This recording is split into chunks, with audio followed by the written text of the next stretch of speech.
À 10h30 du matin, le jour de l'exposition florale de St. Mary Mead, le village arborait avec un charme indéniable son visage paisible. Les pois de senteur se balançaient au-dessus des murets de briques. L'air était si calme que les abeilles bourdonnaient bruyamment parmi les lupins, et des fenêtres ouvertes d'Ashenden House parvenait le léger crissement d'une plume sur du papier précieux. Madame Lavinia Arbery écrivait des lettres tous les matins, entre 10 et 11 heures, et comme elle les écrivait dans le petit salon, d'où l'on pouvait voir l'étendue de la pelouse et le chemin menant au portail, cette habitude était devenue presque une institution. Elle écrivait sur du papier lilas pâle, fermait les enveloppes d'un petit ruban vert avant de les remettre à sa secrétaire, et pardonnait rarement qu'on l'interrompe. Il était donc remarquable, si remarquable que cela donna lieu plus tard à une douzaine de souvenirs différents, qu'elle ait fait venir Madame Bell à 10h15, Mademoiselle Vail à 10h20 et sa nièce, Pamela, dès qu'elle était descendue. Edith Bell avait traversé la pelouse, un bol de pois de senteur à la main. Les fleurs frémissaient les unes contre les autres comme de doux papillons de nuit. Aux yeux de ceux qui ne voyaient que les apparences, elle paraissait fanée.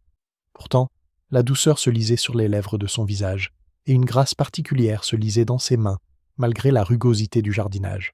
Elle nouait tout avec soin. Même le ruban vert au pied du bouquet de pois de senteur était noué avec précision et netteté. Lavinia, levant les yeux de son bureau, avait dit sèchement « Mais elle est là, Edith. On pas au soleil. On pourrait penser qu'après toutes ces années, tu saurais que les fleurs meurent d'être exposées. » Edith avait souri comme le font les femmes qui ont depuis longtemps appris à recevoir les reproches sans les ressentir là où ils sont adressés. « Oui, Lavinia, et envoyez-moi Mademoiselle Vail, ensuite Pamela, et si le docteur Anstruder vient, il pourra attendre. » Sa voix, sèche et impérieuse, flottait dans la pièce chaude. La photographie encadrée d'argent posée sur le bureau, une jeune fille de 16 ans coiffée d'un large chapeau, Pamela à l'école, captait la lumière. À côté se trouvait le porte-lettres en ivoire de Lavinia, avec 3 enveloppes déjà adressées et une feuille encore devant elle, l'encre fraîche et sombre. Edith Bell sortit, emportant avec elle le parfum des pois de senteur. Sur le gravier, elle rencontra Béatrice Vail, surnommée Trixie au village, sans que personne n'ait pu expliquer pourquoi, car elle n'avait rien d'excentrique ni de raffiné. Mademoiselle Vail était mince, compétente et grise à tous égards. Cheveux gris tirés en arrière, gants gris, yeux gris derrière des lunettes sans monture, petit sourire gris. Ses doigts, cependant, étaient tachés d'encre violette. « Elle est d'humeur maussade, » dit Edith. « Elle vit dans l'une de ses humeurs, » répondit Miss Vail d'un ton sec, et elle entra. 5 minutes plus tard, elle réapparut, non plus grise mais incolore. Une main gantée pressait le sein de son chemisier. « Eh bien » dit Edith involontairement. Les lèvres de Mademoiselle Vail se crispèrent. « Je dois partir à la fin du mois. Apparemment, mes services ne sont plus à la hauteur. Je suis désolée. »« Oui, c'est tout à fait approprié. » Elle passa devant elle à petits pas rapides, mais s'arrêta net à mi-chemin. Pamela Arbery remontait du jardin du bas, chapeau bas, ravissante, et le visage rouge de colère. La beauté de Pamela était de celle que les villages désapprouvent tout par principe. Cheveux noirs, yeux noirs, une impatience palpable et une façon de se tenir comme si tous les arrangements pris par autrui étaient provisoires et probablement insensés. Ses gants étaient tordus dans une main. « Si elle a encore raconté des histoires à tante Lavinia, » commença Pamela. Mademoiselle Vail a dit « Ma chère Pamela, si le sort du monde dépendait de votre gratitude, il aurait disparu dès l'époque normande. » Pamela la dépassa d'un pas vif. « Je n'ai pas de temps à perdre avec ta méchanceté ce matin. »« Non, » répondit Mademoiselle Vail. « Ça, au moins, là, c'est vrai. » Edith Bell, tenant toujours le ruban du bol entre ses doigts, regarda la jeune fille entrer. Un instant plus tard, des voix s'élevèrent du salon. D'abord celle de Lavinia, aiguë comme une brindille cassée, puis celle de Pamela, plus basse, urgente et tremblante de fureur. Les mots étaient indistincts, sauf un, très clairement « Tu ne le feras pas. Ce serait monstrueux. » Puis la porte-fenêtre se referma avec une violence telle que le verre siffla. Edith Bell resta une seconde de trop au soleil. Lorsqu'elle se retourna, le major Godfrey Bell surgissait du portail, le visage rouge et raide dans son habit de tweed malgré le temps, sa moustache hérissée comme une réprimande militaire. « Où est Arbery ?» demanda-t-il. « Elle a promis de signer le prospectus d'abonnement. » Bell ne court pas après les signatures lors des tombolas paroissiales. « Elle est fiancée, » dit Edith à voix basse. J'ose affirmer qu'ils se livrent à la tyrannie du comté. Il monta en trombe vers la terrasse, mais le docteur Julian Anstruter, arrivant au même moment dans sa voiture, le devança d'un mouvement de tête contrit. « Madame Arbery m'a demandé de vous appeler, » dit-il de cette voix douce et cultivée qui avait consolé la moitié des femmes du quartier et rendu l'autre moitié méfiante. 5 minutes suffisent. Vous aurez 3 remontrances et une leçon de morale, a déclaré le commandant Bell. Julian esquissa un sourire et entra par la porte latérale. À 11 heures précises, alors que Mme Pritchard au presbytère commençait à déplorer l'absence de Mme Harbury à la table du comité de l'exposition florale, et que Mlle Marple venait de faire remarquer à Mme Bantry que les personnes les plus ponctuelles étaient souvent les moins fiables en cas d'urgence, Ashendon House ne donnait toujours aucun signe de vouloir faire venir sa maîtresse. Les paniers repas attendaient, les pois de senteur flétrissaient. Mlle Veil n'était pas réapparue. Pamela était montée dans sa chambre et n'était pas redescendue. Le docteur Anstrutter était parti 10 minutes plus tôt, l'air poliment agacé. Le major Bell était parti en déclarant haut et fort que les femmes n'avaient aucun sens du devoir civique. Puis Elsie Tarrant, la deuxième femme de chambre, traversa la pelouse en courant, son tablier à moitié défait et le visage devenu d'un blanc verdâtre étrange. Madame Pritchard l'aperçut la première et poussa un petit cri. « Qu'est-ce que c'est » Elsie essaya de parler, mais n'y parvint pas. Sa poitrine se soulevait. Son regard restait fixé derrière elle en direction de la maison. Miss Marple était déjà levée. Ce n'était pas une femme qui se déplaçait rapidement, mais elle possédait ce don, assez courant chez les personnes très âgées et très expérimentées, d'arriver au cœur d'un événement au moment précis où l'on avait besoin d'elle. « Respire un bon coup, mon enfant, dit-elle. Maintenant, raconte-nous. »« C'est Madame Harbury, mademoiselle, dans le petit salon. J'ai frappé et frappé parce que la cuisinière disait que le saumon séchait et elle ne répondait pas, et la fenêtre était ouverte sur le côté, et... » La jeune fille s'arrêta, plaquant violemment le dos de sa main contre sa bouche. Madame Pritchard a dit « Oh, mon Dieu !» À ce moment-là, ils étaient déjà en route. Le vicaire, au rondouillard et pâle, courait lourdement. Madame Bantry arriva elle aussi, non par simple curiosité, mais par la sincère compassion d'une femme forte envers une autre en détresse. Miss Marple ferma la marche et parvint pourtant à se hisser parmi les premiers. Le salon embaumait les fleurs, l'encre et une autre odeur qui ne se manifestait pas d'emblée, mais qui imprégnait l'atmosphère d'une manière décisive. Les pois de senteur qu'Edith Bell avait apportés étaient disposés dans un bol bas sur la table ronde. Une tige s'était détachée et gisait sur le bois poli comme un fil vert tombé. Au bureau près de la fenêtre était assise Lavinia Harbury. Pendant une seconde absurde, elle parut simplement offensée, la tête légèrement tournée, une main encore posée sur le papier, l'autre retombée sur ses genoux. Puis, un silence terrible s'installa. Sur la dentelle à son cou était comprimée. En dessous, à peine visible contre sa peau, se trouvait un fin ruban de soie verte, si tendu qu'il semblait faire partie intégrante de sa chair. Ses yeux étaient mi-clos. L'encre violette sur la page devant elle s'était épaissie au dernier trait inachevé. Madame Pritchard poussa un cri. Le vicaire s'arrêta net. Elsie se mit à gémir faiblement. Miss Marple, immobile, regarda d'abord le corps, puis, car elle regardait toujours là où les gens avaient posé leur regard lorsque la vie les a quittés, le bureau, il y avait 4 feuilles de papier lavande. 3 essais se pliaient et glissaient dans des enveloppes. La 4e n'était pas terminée. Elle commençait de la main ferme et anguleuse de Lavinia Harbury. « Cher Michael, avant de franchir le pas que vous envisagez, il y a quelque chose concernant Pamela que, par simple honnêteté, vous devriez savoir. J'aurais dû en parler depuis longtemps, mais... » La phrase s'arrêtait là. La plume avait tracé un dernier trait. À côté du papier gisait le ruban vert d'un paquet de vieilles lettres ouverts. Et sur le tapis, près du fauteuil, là où seule une personne ayant la même habitude que Miss Marple de baisser les yeux l'aurait remarqué, brillait un petit bouton de nacre provenant d'un gant de femme. À 1 heure de l'après-midi, St. Mary Mead était devenu le genre de village qui savait tout sauf la vérité. Le comité de l'exposition florale s'effondra avec grâce dans le scandale. Le salon du presbytère, où l'on servait le thé à ceux qui étaient trop bouleversés pour rentrer chez eux, résonna de voix effrayées et de regards déterminés. Madame Bantry, large et belle, a déversé le thé comme s'il s'agissait d'une ration de survie. Madame Price Ridley, qui se croyait investie d'une mission divine pour redresser la moralité du comté, se redressa d'un bond et lança un « scandaleux » avec la satisfaction de celle dont les pires craintes s'étaient une fois de plus confirmées. Mademoiselle Hartnell, qui connaissait toujours la vie des domestiques avant même qu'il ne l'ait formulée, planait comme un fantôme bienveillant. Miss Marple était assise dans un coin près de la fenêtre, son tricot à la main. Ses cheveux blancs formaient un nuage doux et innocent au-dessus de son visage serein et âgé. En sa présence, on oubliait tout ce qu'on avait déjà dit. C'était inévitable, déclara Madame Price Ridley. On ne peut pas s'immiscer indéfiniment dans la vie de chacun et espérer de la gratitude. Dès Madame Harbury s'était mise à dos la moitié de la paroisse. Cela laisse donc le choix aux paroissiens, a déclaré Madame Bantry. Pamela a eu une altercation avec elle, murmura Mademoiselle Hartnell avec empressement. Elsie dit que la jeune femme était presque hors d'elle. Madame Pritchard semblait bouleversée. Pauvre Pamela, elle adorait sa tante à sa manière. « À sa façon », répéta Madame Price Ridley, ce qui était sans doute une façon coûteuse. Madame Bantry a dit « Allons donc, Pamela n'est pas la première jolie fille à ne pas aimer être encadrée. »« Non, et je ne suis pas le premier à vouloir de l'argent. » La femme du vicaire baissa la voix. Le major Bell s'était disputé avec Lavinia toute la semaine au sujet du recours concernant le logement, et mademoiselle Vale avait été renvoyée. « C'est terminé ?» demanda Madame Bantry. « Ah, Madame Bell l'a dit à Cook. Ou peut-être que c'est Cook qui l'a dit à Madame Bell. Je ne saurais le dire précisément. Mais mademoiselle Vale est sortie de cette pièce comme si elle avait avalé du vinaigre. » Madame Price Ridley renifla. « J'ai toujours eu peur des compagnons. Ils en savent trop et n'ont pas grand-chose à eux. » « Mademoiselle Vale est secrétaire, » corrigea Madame Bantry. « Il y a une différence. Uniquement au niveau de l'orthographe. » Miss Marple fit claquer doucement ses aiguilles. « On a déjà vu ça, » dit-elle d'une voix douce, sans s'adresser à personne en particulier.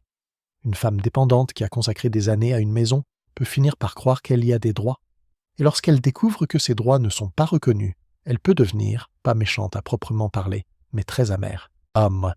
3 têtes se tournèrent vers elle. « Oui, » répondit aussitôt Madame Price Ridley, ravie d'avoir obtenu l'aval de l'autorité. « Exactement. » « Mais Pamela aussi, » intervint mademoiselle Hartnell, refusant d'admettre l'évidence. « Elle et ce jeune monsieur Reston sont pratiquement fiancés, et Madame Harbury n'a jamais voulu l'entendre. Non pas à cause de lui, il est tout à fait convenable, mais parce qu'elle préférait avoir Pamela à sa disposition.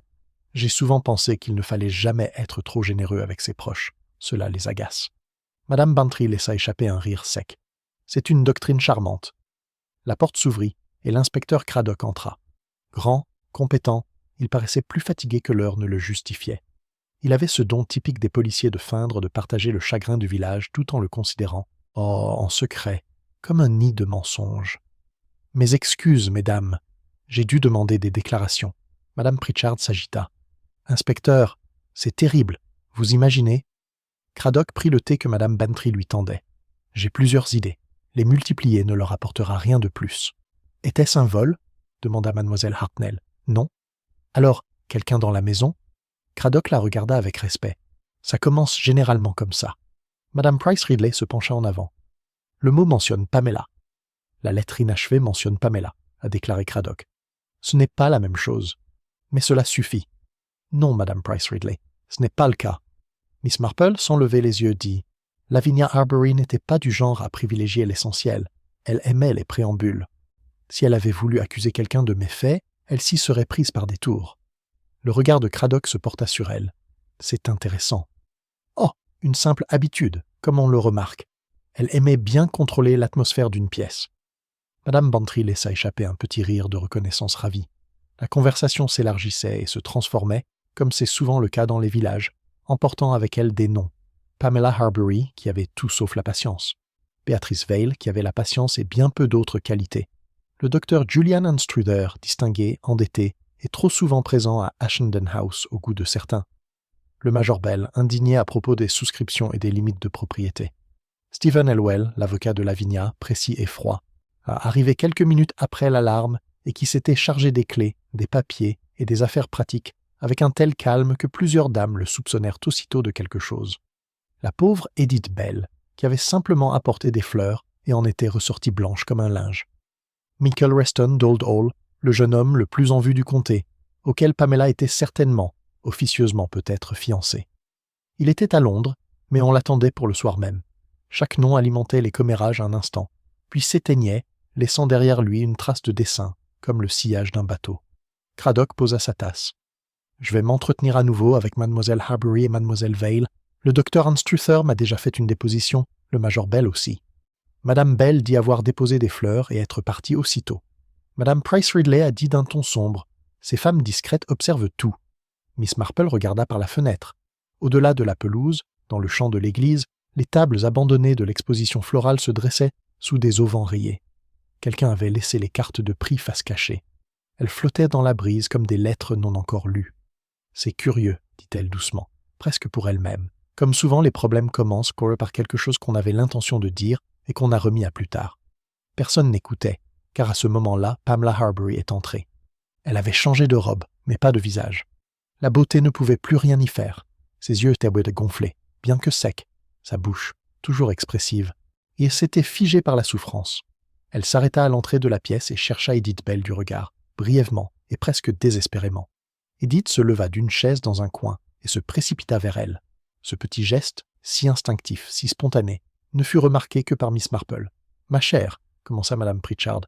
Pamela a dit « S'il vous plaît, ne le faites pas. » Puis avec effort, « L'inspecteur Craddock dit que je ne dois pas quitter le village. » Un silence s'installa, comme si quelqu'un avait tiré un rideau. Madame Price Ridley baissa les yeux, horrifiée et pieuse. Madame Bantry prit soudain un air meurtrier pour Pamela. Edith Bell posa une main sur le bras de la jeune fille. Sa main tremblait. Pamela sembla le sentir. Elle baissa les yeux dessus, et pendant une fraction de seconde, son expression changea. Surprise, oh, tendresse, quelque chose de plus ancien que l'habitude. Puis l'instant disparut. Miss Marple posa son tricot. « Viens t'asseoir près de moi, ma chère, dit-elle. On dit moins de bêtises quand on est assez près pour entendre la respiration des gens. » Pamela laissa échapper un petit rire, presque hystérique, et obéit.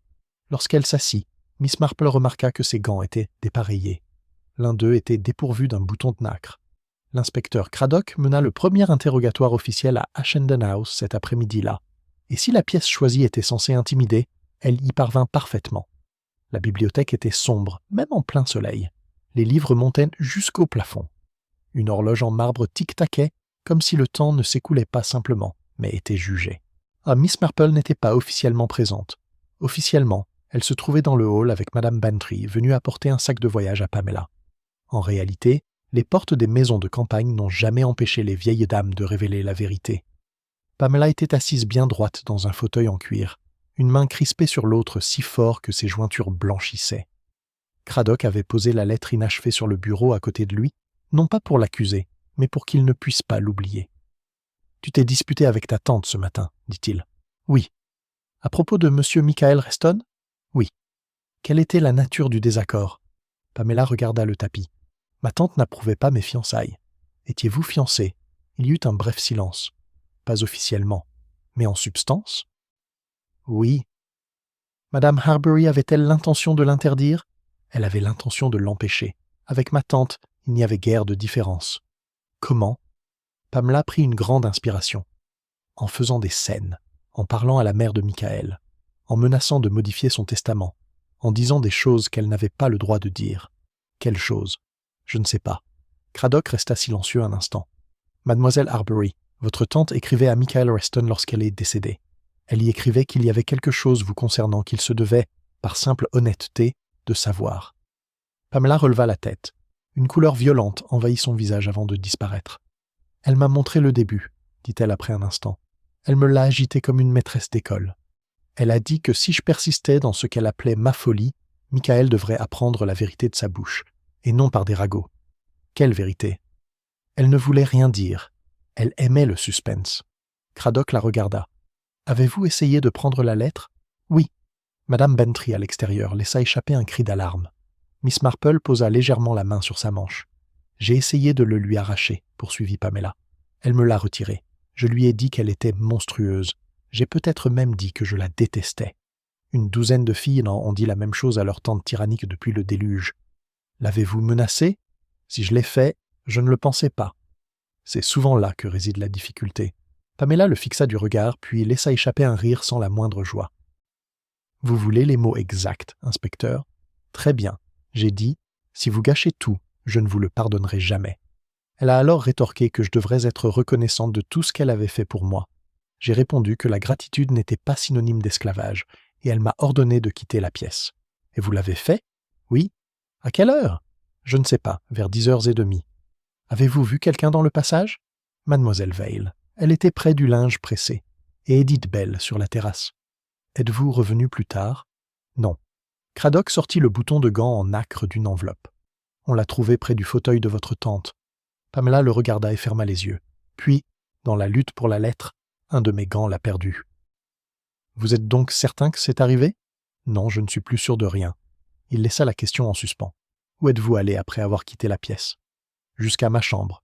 Puis, par l'escalier latéral, je sors dans le jardin. »« Pourquoi ? » ?»« Parce que j'étais en colère. »« Rencontrer quelqu'un ? » ?»« Non. »« Es-tu allé à la poste ? » Cette fois, le silence s'allongea. « Oui. »« Dans quel but ? » « J'ai écrit à Michael et j'ai posté la lettre. »« Avez-vous une copie ? » Qu'est-ce que vous avez dit » Pamela ouvrit les mains.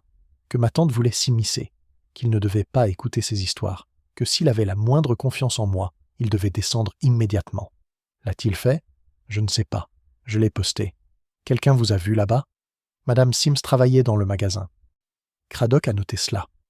Mademoiselle Harbury, comptiez-vous hériter de votre tante ? La plupart des habitants du village semblent le penser. Ce n'est pas une réponse. Non, je n'ai jamais eu le droit de répondre, seulement des allocations. Votre tante aurait-elle modifié son testament concernant votre mariage ? Elle avait proféré des menaces à ce sujet. Et pourtant, vous dites que vous l'aimiez ? Les yeux de Pamela s'illuminèrent. Je ne dis rien d'aussi sentimental. Elle m'a élevée. Elle pouvait être généreuse. Elle pouvait aussi vous faire sentir comme si vous étiez acheté. Je l'aimais bien quand elle ne me rappelait pas ce que je lui devais. Est-ce le genre de réponse que les policiers apprécient ? C'est le genre de chose qui est généralement vrai. Elle parut soudain rajeunie. Elle n'était plus la beauté du village, mais une jeune fille épuisée, incapable de se contrôler. Je ne l'ai pas tuée. Non ? Non. Sa voix s'est éteinte. Mais quand je l'ai vue écrire à Michael, je crois que pendant un instant, j'ai souhaité qu'elle meure. Craddock ferma le carnet. Quand Pamela fut sortie, on fit entrer Mademoiselle Vale. Si Pamela était apparue comme une flamme éteinte par le chagrin, Béatrice Vale arriva comme une épingle. Son calme était imperturbable. Mais seules les choses parfaitement immuables tremblent ainsi visiblement lorsqu'elles sont ébranlées. « Mademoiselle Vale, dit Craddock, vous étiez employée par Madame Harbury comme secrétaire et dame de compagnie. Je n'aime pas le deuxième nom, mais oui. Pendant combien de temps ? 6 ans. Vous avez été renvoyée ce matin ? Apparemment. Pourquoi ? Madame Harbury estimait que l'efficacité se transforme en insolence lorsqu'elle est manifestée par les salariés. C'est une expression astucieuse. Elle est à elle. Vous vous êtes disputé ? Non, je ne suis pas du genre à faire du bruit inutilement. Ce qui s'est passé, elle m'a informé que mes services prendraient fin à la fin du mois. J'ai dit que je comprenais. Elle a alors demandé le paquet de vieilles lettres de famille qui se trouvait dans le secrétaire. Je suis allé le chercher. Elle a sorti le ruban vert, a posé plusieurs lettres à côté d'elle et m'a dit que je pouvais partir. Saviez-vous de quoi parlaient ces lettres ? Je savais qu'elles étaient anciennes et privées. Dans des maisons comme celle-ci, l'intimité est un objet sacré. On fait la poussière autour. Où êtes-vous allé ensuite ? Dans ma chambre. Quelqu'un vous a vu ? Madame Bell sur la terrasse. Plus tard, Cook dans le couloir. Elsie dit avoir senti une odeur de papier brûlé provenant de la grille d'aération à l'étage vers 11 heures. Mademoiselle Vale retira ses lunettes et les fit briller. Alors, le nez d'Elsie est supérieur à sa discrétion. Vous avez brûlé des papiers ? Oui. Quels papiers ? Mes lettres privées. Pourquoi les brûler aujourd'hui ? Parce que j'avais été licencié. On ne laisse pas sa correspondance personnelle au grenier pour son successeur. Craddock ne la quittait pas des yeux. S'agissait-il de correspondance personnelle, Mademoiselle Vale ? C'étaient des lettres. De qui ? C'est personnel. Mademoiselle Vale, une femme a été assassinée. Alors trouvez le meurtrier, inspecteur. Ne fouillez pas sentimentalement dans mes cendres. À l'extérieur de la bibliothèque, Madame Bantry a soufflé. Eh bien, l'expression de Miss Marple resta inchangée. Les gens qui ont passé leur vie à se faire discrets deviennent souvent tout à fait splendides lorsqu'ils sont acculés. À l'intérieur, Craddock demanda « Avez-vous entendu Madame Harbury se disputer avec sa nièce ?»« Oui. Pourriez-vous distinguer les mots ? Seulement celle de Mademoiselle Harbury. Mademoiselle Pamela a la fâcheuse habitude d'être sincère. Cela abaisse sa voix. Madame Harbury a dit « Si vous m'y obligez, je le ferai ce matin. » Puis elle a appelé le docteur Anstrutter. « Le docteur Anstrutter est-il entré ?»« Il l'a fait. » « Pendant combien de temps ? 3 ou 4 minutes. »« L'avez-vous vu sortir ? » ?»« Oui. » Il avait l'air mécontent. Madame Harbury était-elle encore en vie à ce moment-là ? Les yeux gris de Mademoiselle Vale croisèrent les siens droit dans les yeux. « Je ne suis pas entré pour prendre son pouls, si c'est ce que vous insinuez. »« Êtes-vous entré plus tard dans le salon du matin ? » ?»« Non. » Craddock prit un morceau de papier sur le bureau. « On l'a trouvé dans la corbeille à papier de ta chambre. » La bouche de Mademoiselle Vale se crispa. C'était la moitié d'une enveloppe. Dessus, dans la main de Lavinia Harbury, étaient inscrits ces mots. « Monsieur Michael Rest. » « Je l'ai déchiré, » a dit Mademoiselle Vale. « Oui. Pourquoi ? » Parce que Madame Harbury l'avait dicté auparavant, puis avait décidé de l'écrire elle-même. C'était une enveloppe contenant un brouillon. Je l'ai mise à la poubelle. Moqué. Vous vous attendez à ce que je croie ça ? Je n'attends pas grand-chose, inspecteur. Lorsqu'elle fut partie, Craddock sortit enfin dans le hall et trouva Miss Marple debout, précisément là où aucune vieille dame respectable n'aurait dû se trouver. « Vous avez entendu tout ça, je suppose, dit-il.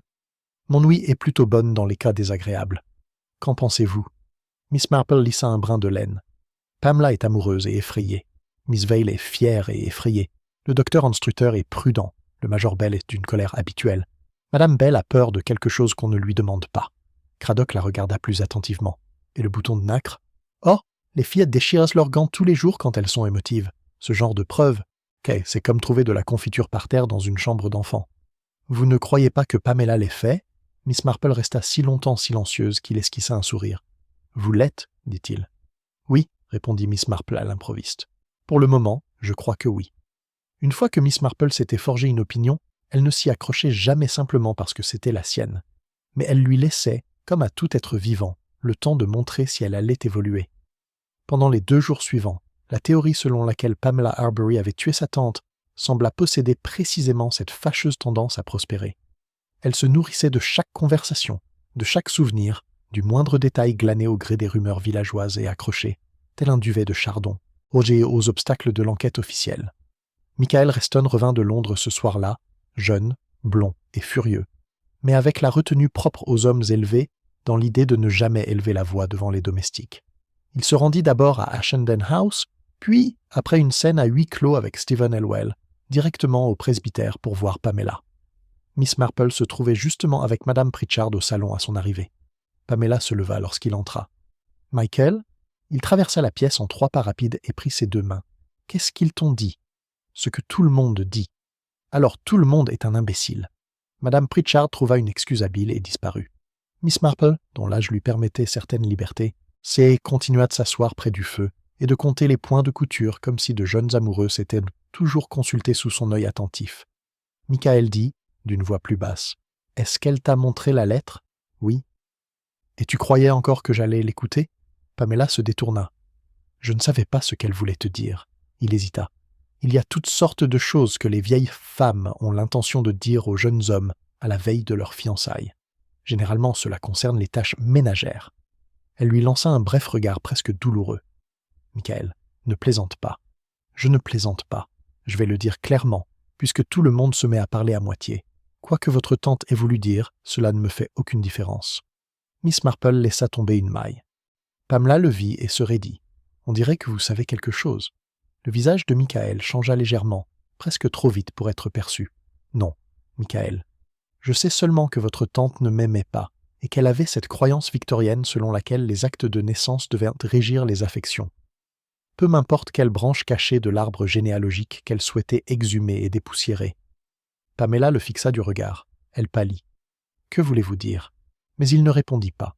Il se contenta de lui baiser la main, tandis que Miss Marple tricotait sereinement à 1 mètre de là et dit « Tenez bon, ne vous laissez pas intimider. » Cette conversation, aussi brève fut-elle, conforta Miss Marple au lieu de l'ébranler. Un jeune homme amoureux est capable de beaucoup endurer, pensa-t-elle. Mais l'ombre qui planait entre eux deux ne provenait pas uniquement du chagrin. Pamela avait craint quelque chose de précis dans la lettre de Lavinia. Chez les jeunes, la peur précède souvent l'action. Le lendemain matin, l'inspecteur Craddock vint voir Miss Marple dans son jardin. Il la trouva en train de couper les fleurs fanées de son réséda.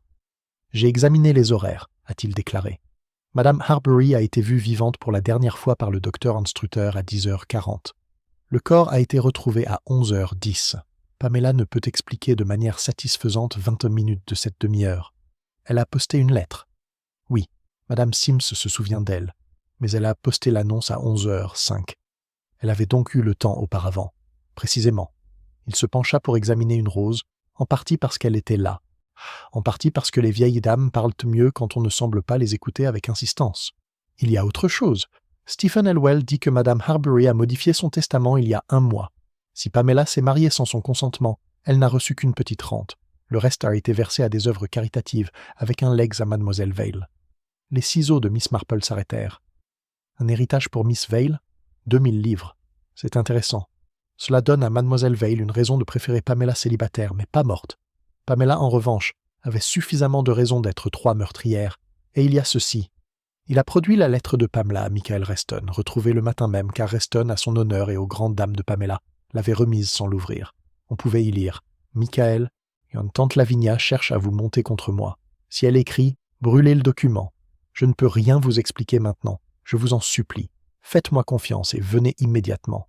Si elle prend la parole en premier, tout sera perdu. » P. Craddock le replia. Elle a écrit ça après la dispute. Miss Marple répondit doucement. Oui. Tu crois toujours qu'elle l'a fait? Je pense qu'elle croyait que si Madame Harbury parlait, quelque chose serait effectivement gâché. Et les jeunes femmes amoureuses sont souvent plus désespérées qu'elles ne le pensent.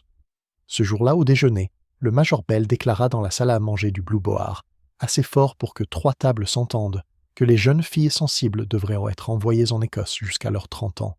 Le docteur Anstrutter, arrivé plus tard, me sourit froidement et fit remarquer que les solutions du Major Bell aux problèmes humains semblaient toujours avoir une connotation géographique.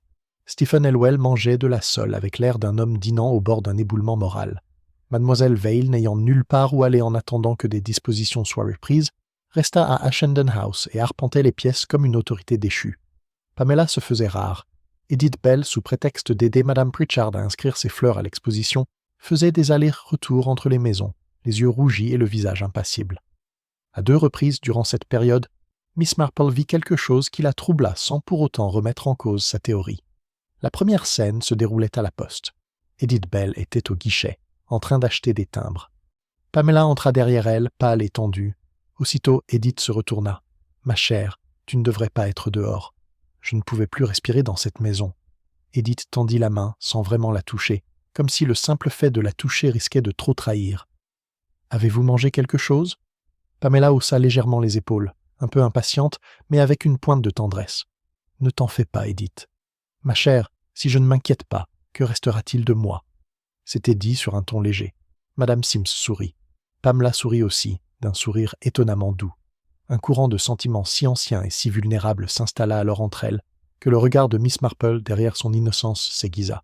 Pourtant, elle se dit que de tels liens se tissaient souvent entre des femmes âgées et des jeunes filles privées de mère. C'était courant. Cela ne signifiait rien. Cela signifiait peut-être simplement de la bienveillance. La seconde chose était plus modeste. Dans le salon d'Ashenden House, le bol de pois de senteur avait été rempli. Edith Bell les avait renoués. Miss Marple, passant par là, remarqua le nœud. Un nœud plat et pratique, obtenu en repliant le ruban 2 fois avant de le passer dans la fente. Elle avait déjà vu ce même nœud, oui, sur le ruban vert trouvé autour du cou de Lavinia. Pourtant, les femmes de la campagne nouaient les rubans de façon assez similaire. Il était dangereux d'accorder trop d'importance aux habitudes domestiques. À St. Mary Mead, lorsque 3 femmes différentes pliassent leur terre d'oreiller selon le même carré particulier. Pamela restait donc au premier plan des pensées de Miss Marple. L'inspecteur retourna au presbytère pour un second entretien, plus long, et cette fois, Miss Marple fut expressément invitée à y assister. Craddock avait appris qu'elle voyait parfois l'objet sous des angles droits. Pamela entra dans le petit salon du presbytère, l'air épuisé et l'orgueil encore plus. Dehors, des corneilles croassaient dans les ormes. Miss Marple posa son tricot.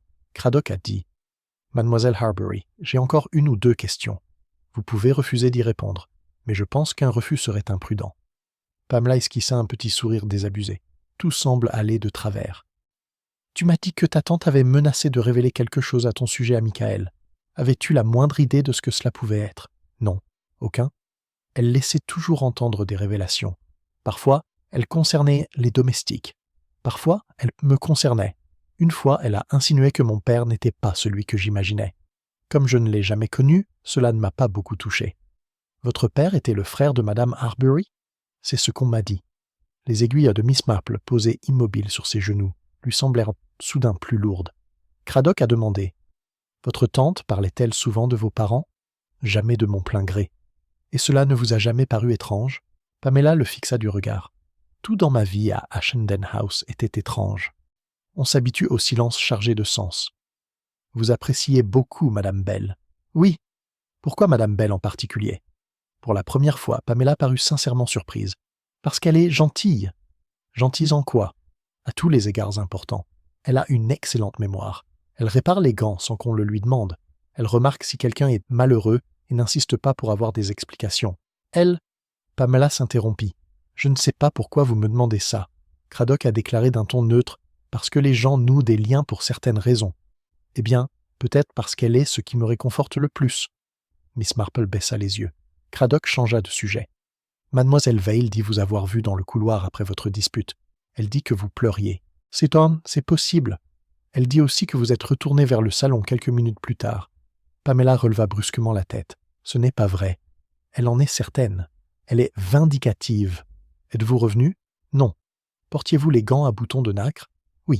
Est-ce que quelqu'un a perdu un bouton dans la lutte pour la lettre? Oui, je le pense. Craddock se pencha légèrement en avant.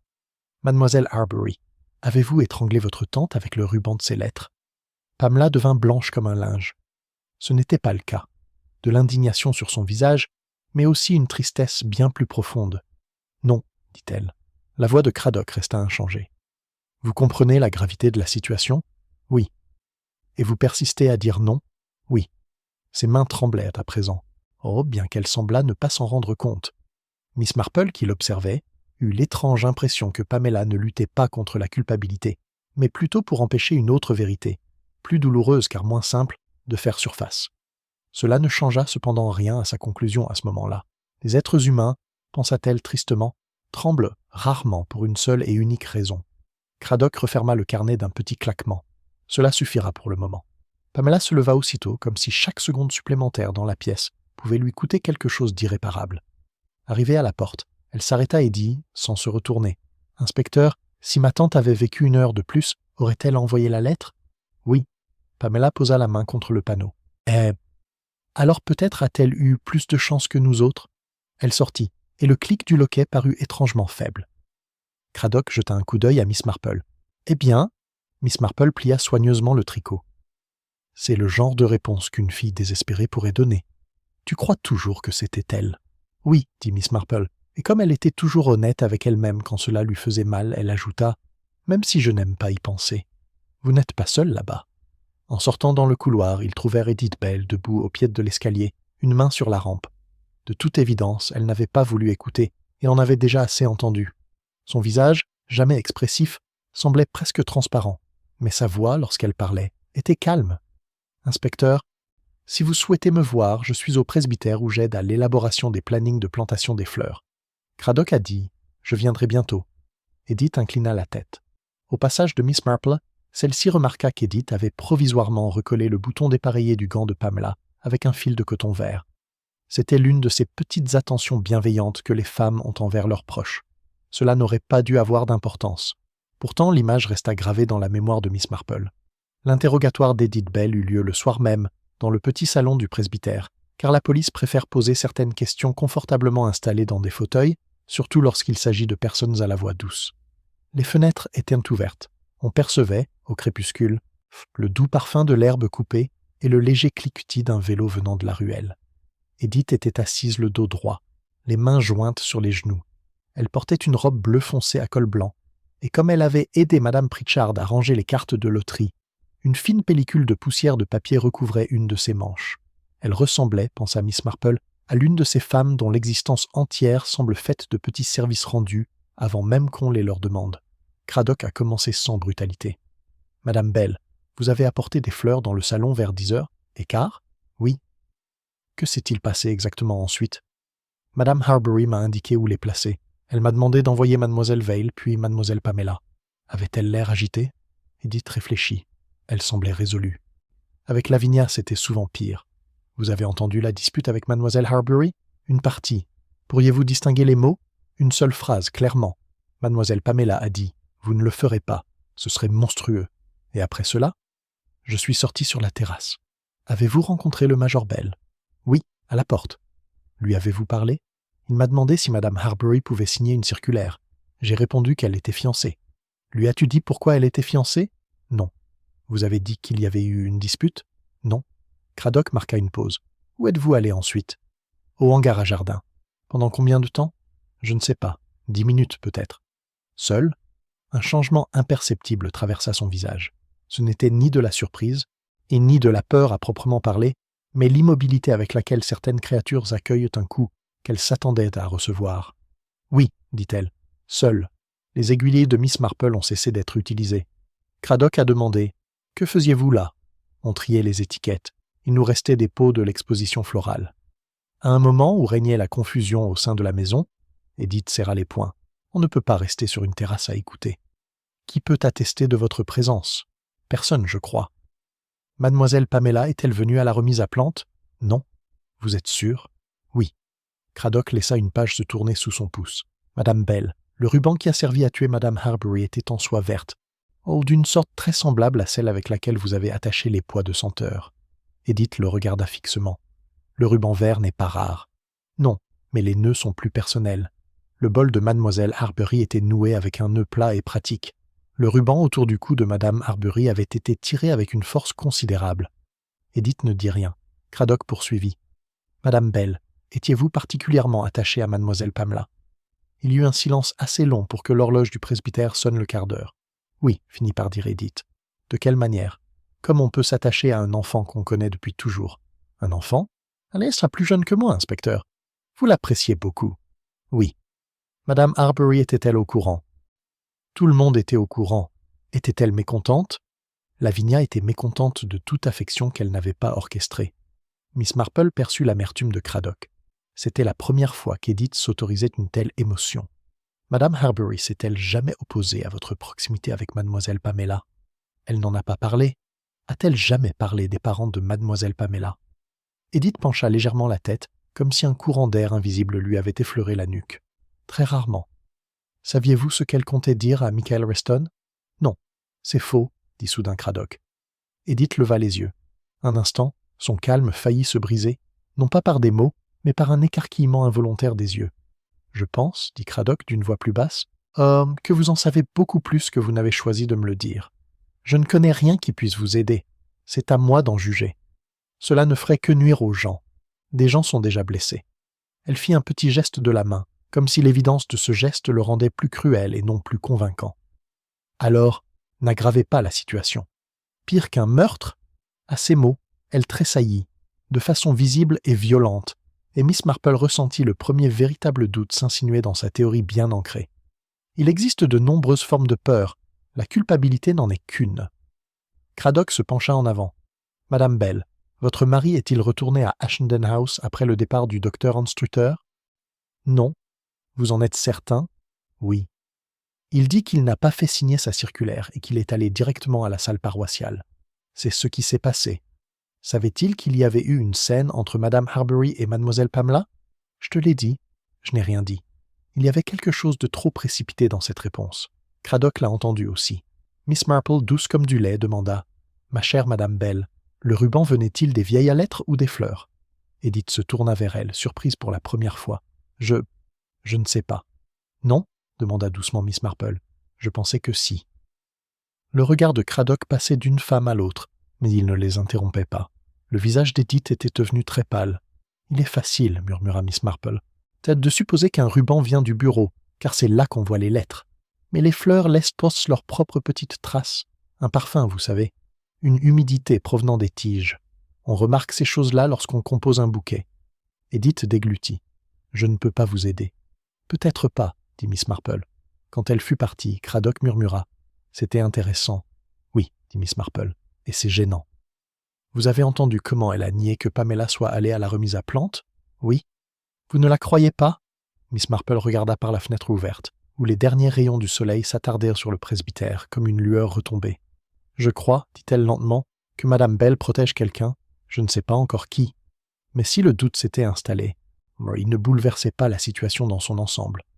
Pamela restait, dans l'esprit de Miss Marple, au centre, désespérée, menacée, capable peut-être d'un acte insensé, tandis qu'Edith, qui l'aimait, mentait pour la protéger, elle, ou une honte plus ancienne qui la hantait. La fausse théorie persistait. Elle ne s'accordait simplement plus aussi bien qu'auparavant. Le lendemain matin apporta deux nouveaux désagréments. La première déclaration fut celle du docteur Julian Anstrutter, reprise et répétée en présence de Miss Marple lorsque Craddock vint lui rendre visite vers midi. Julian entra dans le salon des Bantry, où se trouvait justement Miss Marple, avec son aisance habituelle, malgré quelques cernes et des poignets de chemise mal boutonnés. Signe, remarqua plus tard Madame Bantry. Oh, que la civilisation elle-même était en train de se déliter. « Je suppose, dit-il en acceptant le thé, que je dois être poli comme une vieille pièce de monnaie, jusqu'à ce que la dernière trace de manipulation disparaisse. » Craddock a dit « S'il vous plaît, docteur. » Julian croisa élégamment une jambe sur l'autre. « Madame Harbury m'a fait appeler car elle souhaitait parler de Mademoiselle Pamela. Pas pour des raisons médicales, du moins pas dans un premier temps. Lavinia avait la touchante conviction que les médecins sont des confesseurs plus discrets. Qu'a-t-elle dit précisément ? Elle m'a demandé si des chocs émotionnels soudains pouvaient nuire à une femme de nature nerveuse. Je lui ai répondu que cela dépendait de la femme et du choc. Elle s'est alors lancée dans un discours étrange sur de vieilles obligations et des vérités cachées, et le danger de la faiblesse sentimentale. J'en ai déduit qu'il s'agissait d'un problème familial. N'étant pas spécialisé dans les affaires familiales, je lui ai suggéré de consulter son avocat. Elle a nommé mademoiselle Pamela? Oui. Et madame Bell? Il y eut un tout petit silence. Oui. Madame Bentry posa sa tasse avec précaution. Miss Marple ne leva pas les yeux. Qu'a-t-elle dit à propos de madame Bell? Demanda Craddock. Que madame Bell avait idéalisé la jeune fille de façon insupportable. Et puis elle m'a dit, avec son charme habituel, que j'étais devenu trop attaché au confort du foyer et pas assez aux limites professionnelles. Je lui ai souhaité le bonjour. Vous étiez mécontent. Je ne suis pas un saint, inspecteur. Avez-vous croisé quelqu'un dans le passage en partant? Le major Bell arrive de la terrasse. Ah, Julian esquissa un sourire. Alors, finalement, ma précision me sert à quelque chose. Avez-vous entendu des voix s'élever après votre départ? Non. Madame Harbury semblait-elle effrayée? Non, bien au contraire. Elle semblait plutôt être la personne qui effrayait les autres. Une fois parti, Craddock dit « Encore le major Bell ». Madame Bantry a dit « Eh bien, il était là. » Oui, mais tout le monde était là. Miss Marple dit, toujours pensive. Le docteur Anstrutter a utilisé l'expression « vieilles obligations ». Lavinia Harbury n'aurait jamais choisi cette expression par hasard. Le second facteur d'aggravation arriva en la personne de Stephen Elwell, aussi sec qu'un parchemin juridique et tout aussi absorbant. Il apporta des papiers. « Madame Harbury, dit-il, a laissé 3 lettres cachetées sur son bureau. L'une d'elles m'était adressée. Conformément à vos instructions, inspecteur, je ne l'ai ouverte que ce matin. » Et Elwell a présenté la lettre. Elle contient des instructions concernant un contrat de mariage au nom de mademoiselle Pamela. Craddock le fixa du regard. Un règlement? Oui, 20 000 livres sterling à sa disposition dès le mariage, que le consentement ait été demandé ou non. Madame Harbury écrit qu'elle a reconsidéré ses dispositions précédentes. Madame Bantry s'exclama. Alors Pamela n'avait absolument aucun mobile financier. Elwell ajusta ses menottes. Apparemment pas. Miss Marple sentit sa petite maison bien rangée vaciller. Autre chose? Demanda Craddock d'un ton sec. Elwell hésita. Juste une petite précision. J'ai trop tardé à parler de l'histoire de la jeune fille. Avant toute annonce publique de fiançailles, je lui dirai tout, ainsi qu'à M. Reston moi-même. Un silence s'ensuivit. Craddock a dit « Tout ?» Oui. Miss Marple comprit, avec cette lucidité parfois nécessaire lorsqu'on est sur le point de se tromper, que le prétendu mobile de Pamela reposait autant sur l'argent que sur le scandale. Si Lavinia avait l'intention d'assurer un avenir confortable à son mariage, le vieux ressentiment d'être pris au piège financièrement s'était dissipé. Il restait la menace de révélation. Mais le fondement de cette théorie avait changé. Madame Bantry rompit le silence. « Eh bien, alors, si Pamela savait que... » « Elle ne l'a pas fait, a déclaré Miss Marple. « Comment savez-vous? » « Parce que si elle avait su, elle l'aurait dit à Michael immédiatement. Les jeunes amoureux parlent comme toujours d'argent quand cela les arrange, aussi romantiques qu'ils se croient. » Craddock esquissa un bref sourire forcé. « C'est bien vrai. Mais si Pamela l'ignorait, qu'est-ce qui avait donc déclenché cette terreur en elle? Pas l'argent. Quelque chose de plus ancien. Quelque chose qui avait trait à Madame Bell. Quelque chose, pensa soudain Miss Marple, qui n'avait peut-être pas eu pour but de nuire à Pamela, mais de la libérer d'un fardeau enfoui. Cette possibilité lui parvint trop tard pour la réconforter. Elle avait cru à une erreur, et cette constatation la glaçait. Pourtant, elle n'avait pas encore renoncé à y croire. Pas encore. Souvent, les êtres humains tuent non pas pour l'argent, ni même pour préserver leur réputation, mais pour éviter d'entendre à voix haute ce qu'ils redoutaient en secret. Pamela aurait pu passer à l'acte. La théorie restait plausible. Elle n'était simplement plus complète. Cet après-midi-là, dans la petite cour pavée derrière la poste, Miss Marple se baissa pour ramasser un ruban vert qui s'était envolé contre la marche. Madame Sims, revenant avec un paquet, dit « On en trouve partout après les expositions florales. »« Oui, » dit Miss Marple, « et après les funérailles. » Madame Sims frissonna. « N'y pensez même pas, Miss Marple, ça donne la nausée. » Miss Marple lissa le ruban entre son pouce et son index. Il dégageait une légère odeur, non pas de papier ou de cire à cacheter, mais de pois de senteur écrasée. Elle resta parfaitement immobile. Un ruban de vieilles lettres pouvait rester sec et impeccable. Un ruban de fleurs, même après 1 heure, conservait souvent la fraîcheur et l'humidité verte des tiges, ainsi qu'un léger parfum. Celui que Lavinia portait au cou, se souvenait-elle maintenant très distinctement, avait embaumé l'air d'une douce odeur lorsque l'inspecteur Craddock l'avait soulevé. Des pois de senteur, pas des tiroirs de bureau. Le ruban provenait du bol. Et Pamela, dans sa colère, s'était approchée du bureau. C'était la première vraie fissure. Si l'on s'est trompé, on peut soit s'obstiner à croire son erreur, soit se soumettre à l'humiliation de devoir recommencer. Miss Marple avait vécu trop longtemps pour choisir son premier plat pendant plus d'une demi-heure. Mais se tromper ne produit pas immédiatement ce qui est juste. Cela ne fait que lever un voile illusoire et plonger l'individu dans l'obscurité. Les 2 jours suivants à St. Mary Mead furent aussi marqués par cette tension particulière qui naît de la suspicion publique lorsqu'elle se mue en honte intime. On baissait la voix au passage de Pamela, ce qui était plus blessant qu'un regard direct. Madame Price Ridley déclara que les jeunes filles modernes s'attirèrent des ennuyants vivant dans le luxe. Le major Bell tonna contre les commérages du village, ce qui eut pour effet malheureux de les alimenter. Le docteur Anstruther se rendit 2 fois à Shandon House et fut aperçu à chaque fois. Mademoiselle Vail déplaçait des malles chargés avec l'efficacité d'une martyre. Stephen Elwell entrait et sortait comme un croque-mort en civil. Et sous tout cela, de vieux secrets commencèrent à refaire surface. Mademoiselle Hartnell, qui avait l'esprit d'une pie et la mémoire d'un registre paroissial, confia à Mademoiselle Marple à voix basse. Autour de petits pains au Blue Boa, qu'Edith Bell avait autrefois, dans sa jeunesse, disparu assez soudainement, pendant quelques mois avant son mariage. À une tante à Cheltenham, disait-on. Tout ce qui est gênant arrive chez les tantes, disait Miss Marple. Tout à fait. Puis Peter Harbury, le frère de Madame Harbury, est décédé à l'étranger, et une petite fille est apparue plus tard, élevée à Ashendon House. Je me suis souvent demandé... Oui, dit Miss Marple. Beaucoup de gens le disent aussi, même s'ils sont trop bien élevés pour l'avouer sans qu'on leur offre du gâteau. Mademoiselle Hartnell parut légèrement gênée et prit une autre part de gâteau. Ce souvenir du village avait bouleversé la perception de toute chose. L'attachement de Pamela pour Edith, la terreur d'Edith, et la remarque de Lavinia sur le passé de la jeune fille, la sombre allusion de Michael aux actes de naissance, même l'évocation par le docteur Anstruther d'anciennes obligations. Tous ces éléments convergeaient vers un seul nœud. Miss Marple le voyait désormais clairement. Pourtant, le meurtre restait irrésolu. Edith Bell aurait-elle pu tuer Lavinia pour empêcher la vérité d'éclater? Le mobile était évident. Elle avait accès à la situation. Il y avait les fleurs, le ruban. Mais la évidence, presque décevante, de cette explication heurta l'instinct de Miss Marple, même si elle se méfiait de l'instinct lorsqu'il ne faisait que flatter les goûts. La peur d'Edith, elle aussi, ne ressemblait pas à celle d'une femme ayant commis un acte violent. Elle était plus profonde, plus insidieuse. La peur pour autrui, peut-être. La peur de la révélation, la peur des conséquences. Non pas le réflexe immédiat de la main qui a tué. Elle alla voir Pamela le 3e soir après le meurtre et la trouva dans l'ancienne salle de classe du presbytère, où Madame Pritchard l'avait installée avec du thé, des livres et un tapis douillet.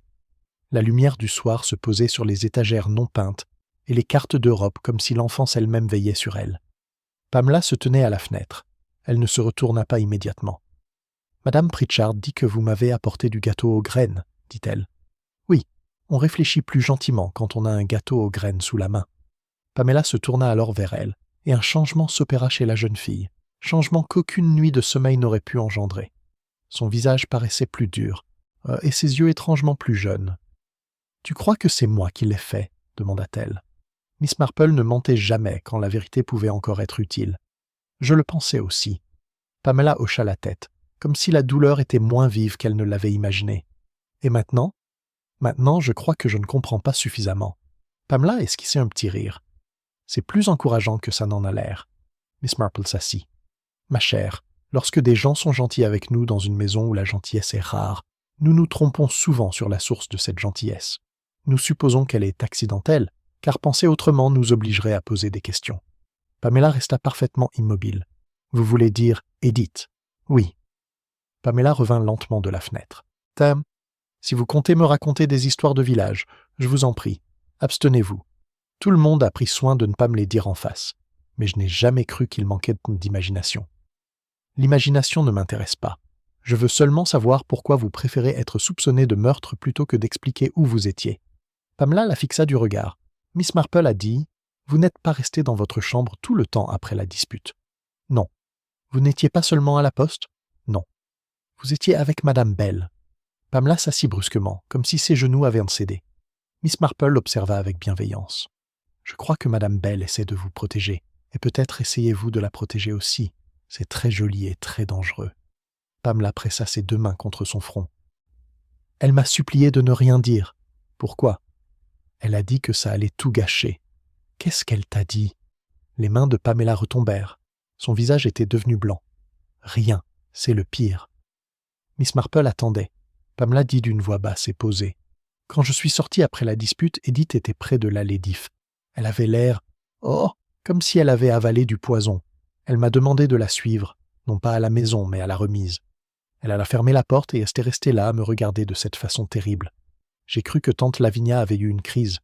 Puis Edith a dit « Ma chère, si quelqu'un te dit quoi que ce soit cet après-midi, souviens-toi que je t'ai aimé la première. » Miss Marple sentit les poils de sa nuque se hérisser. « Qu'est-ce que vous avez dit ? Je me suis moqué d'elle. J'étais à moitié folle de rage. Je lui ai demandé de quelles âneries elle parlait. Elle a alors commencé à dire qu'elle aurait dû parler il y a des années, mais que Lavinia ne l'aurait jamais permis, qu'elle avait été faible et que je devais lui pardonner sa lâcheté. Je pensais qu'elle insinuait un secret idiot concernant mes parents. J'ai dit que je m'en fichais. J'ai dit que je n'avais jamais eu de parents au sens propre du terme. Elle a levé la main comme pour me toucher, mais n'y est pas parvenue. C'est alors que le commandant Bell est sorti et l'a appelé. Et puis, Pamela baissa les yeux sur ses mains jointes. Elle m'a renvoyé. Elle a dit qu'on se parlerait plus tard. J'ai pris le chemin du verger jusqu'à la poste. Quand ils ont retrouvé tante Lavinia, elle s'arrêta. « Oh, oui. Comment aurais-je pu dire que j'avais été avec Edith alors que j'ignorais ce qu'elle avait voulu dire? Et quand elle m'a supplié, après coup, de ne rien dire, elle paraissait plus effrayée que je n'avais jamais vu personne. J'ai pensé que tante Lavinia avait peut-être découvert quelque chose de honteux à son sujet, une vieille histoire. Je ne pouvais pas la révéler au grand jour. » Miss Marple dit doucement. « Et ensuite, quand les soupçons se sont portés sur vous. » Pamela rit de nouveau, mais son rire s'est brisé cette fois. Alors il était trop tard. Si je parlais, cela semblerait inventé. Si Edith parlait, elle serait démasquée. Je pensais que Michael pourrait encore me faire confiance assez longtemps pour que cela n'ait pas d'importance. Et lui, il le fait ? La bouche de Pamela trembla. Kay, il le dit. Mais les hommes le disent toujours avant que les choses ne soient écrites noir sur blanc. Miss Marple tendit la main et lui tapota la sienne. « Ma chère, vous avez été sotte, mais pas méchante. C'est un grand réconfort pour moi. » À ces mots, Pamela baissa la tête et se mit à pleurer, non pas comme la jeune fille dramatique que décrivait le village, mais comme une enfant à qui l'innocence a enfin été rendue. Miss Marple quitta le presbytère plus troublée qu'auparavant. Pamela n'avait pas tué. À moins qu'elle et Edith n'aient conspiré pour mentir, ce que Miss Marple avait désormais beaucoup de mal à croire, la jeune fille avait un alibi. Or, si Edith était restée avec elle jusqu'à presque 11 heures, elle non plus n'avait pas tué Lavinia. Ce qui laissait le Major Bell, le docteur Anstruthers, Miss Vale et Stephen Elwell, ou une intrigue plus subtile entre eux, comme suspect. Elle avait atteint le chemin longeant le cimetière lorsque le Major Bell la dépassa, marchant d'un pas décidé dans son tweed rigide, tel un homme poursuivant l'inefficacité. « Bonsoir, Miss Marple. Affaire monstrueuse ?» « Oui, » répondit Miss Marple. Il marcha quelques pas à ses côtés. Dans la lumière déclinante, son visage rougeau paraissait plus fatigué que combatif. Edith est complètement épuisée. Je lui ai dit de se tenir à l'écart de tout ça. Les femmes sèment la zizanie à force de parler. Parfois, en ne parlant pas trop, il grogna. Eh bien, s'il y a bien une chose que je ne supporte pas, ce sont les secrets. Ces fléaux qui rongent les familles. Miss Marple lui lança un petit regard perçant. Vraiment ? Oui, oui, il vaut mieux les éliminer. Quel qu'il soit, il tira sur sa moustache. La pauvre, Pamela, je veux dire. On raconte n'importe quoi à son sujet. Ça va se calmer. Peut-être. J'espère seulement que la police ne va pas recommencer à harceler Edith. Elle est trop fragile pour ce genre de traitement. L'insistance était légère, mais elle frappa Miss Marple. Trop douce, protectrice, presque possessive dans son anxiété. Rien d'inhabituel chez un mari, sans importance peut-être, à moins de se souvenir de la violence à la gorge de Lavinia, de l'arrivée tonitruante de l'étranger au portail, du regard du docteur le voyant entrer au moment où il sortait, de la terreur d'Edith et du fait que le Major Bell venait de se déclarer ennemi des secrets avec une énergie qui semblait personnelle. Cependant, le soupçon n'est pas une preuve. Ce n'est qu'une piste. Le renversement brutal survint le lendemain matin. L'incident se produisit dans le salon d'Ashendon House. Les fenêtres ouvertes sur la pelouse, la pièce embaumant légèrement la cire d'abeille, les vêtements de deuil et les lys. Craddock avait demandé la présence des principales personnes concernées car Stephen Elwell avait une affaire importante à leur soumettre. Dans les villages, on ne pose jamais ce genre de questions. Elles éclatent au grand jour. Il y avait Miss Vale, droite et impassible, près de l'office. Le docteur Anstruthers, près de la cheminée, semblait résigné au mélodrame, comme le sont souvent les médecins lorsqu'ils se déroulent à l'intérieur. Major et Edith Bell étaient assis ensemble sur le canapé, Edith à l'extrémité, comme si la proximité elle-même était dangereuse. Pamela se tenait près de la fenêtre, et une main agrippée au cordon du rideau. Michael Reston était venu s'asseoir à ses côtés sans demander la permission à personne. Miss Marple était assise dans un fauteuil droit, un peu à l'écart, telle une vieille araignée tranquillement installée. Stephen Elwell s'éclaircit la gorge. J'ai découvert, parmi les papiers privés de Madame Harbury, une seconde note pertinente pour l'enquête. Elle était jointe à de vieilles lettres de famille et avait donc été négligée lors du premier examen. Miss Vale a demandé froidement. « Oubliée par qui ?»« Par tout le monde, mademoiselle Vale, c'est pourquoi je n'accorde aucune valeur aux commentaires. » Il ouvrit le journal. La note est de la main de Madame Harbury et date de 6 mois plus tôt. Elle concerne mademoiselle Pamela Harbury. Pamela se raidit. La main de Michael bougea, œil frôlant presque sa manche sans l'atteindre. Elwell a lu. Si la jeune fille se fiance, je devrais enfin lui révéler ce qu'on aurait dû lui dire depuis longtemps, qu'Edith Bell est sa mère. La faiblesse de Peter et la folie d'Edith ont engendré cet enfant. Ma propre folie a perpétué cet arrangement. Je n'ai pas voulu détruire la seule sécurité qu'elle ait connue, mais le secret a trop duré et risque désormais de lui faire plus de mal. Godfrey Bell connaît la vérité depuis 15 ans, même si nous n'en parlons pas. Il s'est comporté avec plus de décence qu'on aurait pu l'espérer. Edith, en revanche, reste incapable de franchise. Avant toute annonce publique de fiançailles, je m'entretiendrai moi-même avec Pamela et, si nécessaire, avec les Reston. Pendant un instant, personne ne bougea. Pamela laissa échapper un petit son. Pas un cri à proprement parler, mais plutôt le genre de souffle qu'on a quand on est frappé sous le cœur. Michael la rattrapa alors par pur instinct, bien qu'elle ne se soit pas évanouie. Edith Bell s'était relevée à moitié et semblait hésiter entre rejoindre Pamela et rester là où la honte l'avait clouée. Le major Bell fixait Elwell d'un regard si sauvage que même l'avocat recula d'un pas. Mademoiselle Vale dit d'une voix sèche et chuchotée. « Eh bien ?» Le docteur Anstrutter murmura. « Mon Dieu !» Pamela se tourna enfin, non pas vers Michael, non pas vers Miss Marple, mais vers Edith. « Est-ce vrai ?» Les lèvres d'Edith tremblaient. Pendant un terrible instant, on crut qu'elle allait encore le nier. Puis elle dit « Oui ». Le mot parvint à peine dans la pièce. Et pourtant il changea tout ce qui s'y trouvait. Pamela se tenait bien droite. « Tu es ma mère ?» « Oui. » Et le commandant Bell le savait. Edith ferma les yeux. « Oui. » Michael dit doucement « Pamela ». Mais elle ne l'entendit pas. Elle avait fait un pas vers Edith, et son visage n'était plus en colère, seulement vide, marqué par la violence du bouleversement. « Toutes ces années, dit-elle, toutes ces années. » Edith tendit les 2 mains. « Ma chère. » Pamela recula comme devant une flamme. Craddock, qui était resté stupéfait 2 secondes de trop, reprit ses esprits.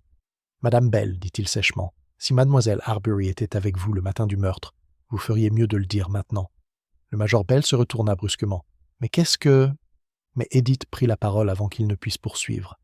Sa voix était faible, presque inaudible sous le choc, et pourtant chaque syllabe portait. « Oui, elle était avec moi. » La pièce sembla retenir son souffle. Craddock a dit « De quand à quand ?» Entre 10h30 et presque 11h, je l'ai arrêtée près de l'allée d'Ifs.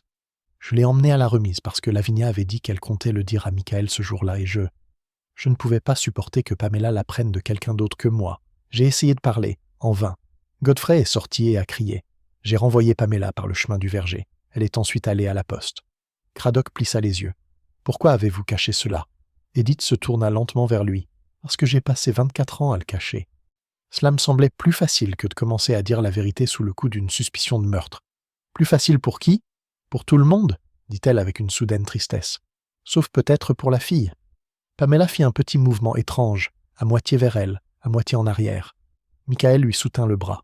Le vicaire, qui avait été invité comme magistrat local et regrettait amèrement d'être en fonction, se moucha bruyamment et au pire moment. Craddock a dit « Madame Bell, cela signifie que mademoiselle Harbury ne peut pas avoir tué madame Harbury. »« Oui. Et vous n'auriez pas pu le faire non plus si vous êtes restés ensemble. »« Oui. » Le commandant Bell savait-il que vous aviez emmené Pamela là-bas ? Edith regarda son mari. Il ne la regarda pas. « Non, dit-elle. Le lui avez-vous dit après ? » Non. Alors comment se fait-il qu'il soit venu te chercher à la remise ? Un pouls s'est soudainement fait sentir dans la tempe du major. « Je voulais Edith, aboya-t-il. Et alors ? Une femme disparaît dès qu'il y a un problème. » Craddock ne lui répondit pas. Il se tourna vers Edith. « Avez-vous revu madame Harbury vivante après le départ de Pamela ? » « Non. Es-tu rentré à la maison ? » « Oui, par le passage de derrière. J'ai entendu Elsie crier quelques minutes plus tard. » Miss Marple vit alors la scène, non comme une solution, mais comme un effondrement. Tout l'édifice des soupçons pesant sur Pamela s'écroula d'un coup, complètement, et non pas petit à petit. Il laissa un vide si profond que, l'espace d'un instant, on put croire n'importe quoi. Edith était sa mère. Le major Bell était au courant. Pamela était ailleurs. Le mobile financier avait disparu. La peur de la jeune fille s'exprimait désormais autrement, une terreur d'origine indéfinie plutôt qu'un désespoir criminel. Et dans cet espace de confusion, le véritable coupable, qui avait en réalité renforcé la désinformation tout en paraissant simplement indigné et utile, devenait à la fois plus possible et moins visible. Le Major Bell a explosé. « C'est tout simplement indécent », rugit-il. « Exposer les secrets de famille devant des inconnus ?»« S'il vous plaît, » dit Edith, et sa voix, bien que douce, couvrit la sienne pour la première fois depuis des années. Il s'arrêta comme retenu par une force invisible. C'est Pamela qui le regardait maintenant, et non Edith. Elle le regardait intensément. « Tu le savais, » dit-elle. « Oui. » Et il n'a rien dit. Le commandant Bell se redressa. « Ah, j'ai fait ce qui était le mieux. Pour qui ?» Il n'y avait pas de réponse à cela, du moins pas de réponse convenable pour les salons mondains. Il détourna le regard. Miss Marple, très âgée et très observatrice, comprit alors ce qu'elle cherchait. Non pas la culpabilité, non pas les aveux, mais une forme d'emprise. Le Major Bell ne regardait pas Edith avec la patience détachée d'un mari longtemps accablé par le scandale. Il la regardait comme un homme regarde celle pour qui il a passé la moitié de sa vie à se tenir entre le danger et la lumière. Il y avait de l'amour là-dedans, obstiné, épuisé, humilié, mais de l'amour. Et Pamela, par conséquent.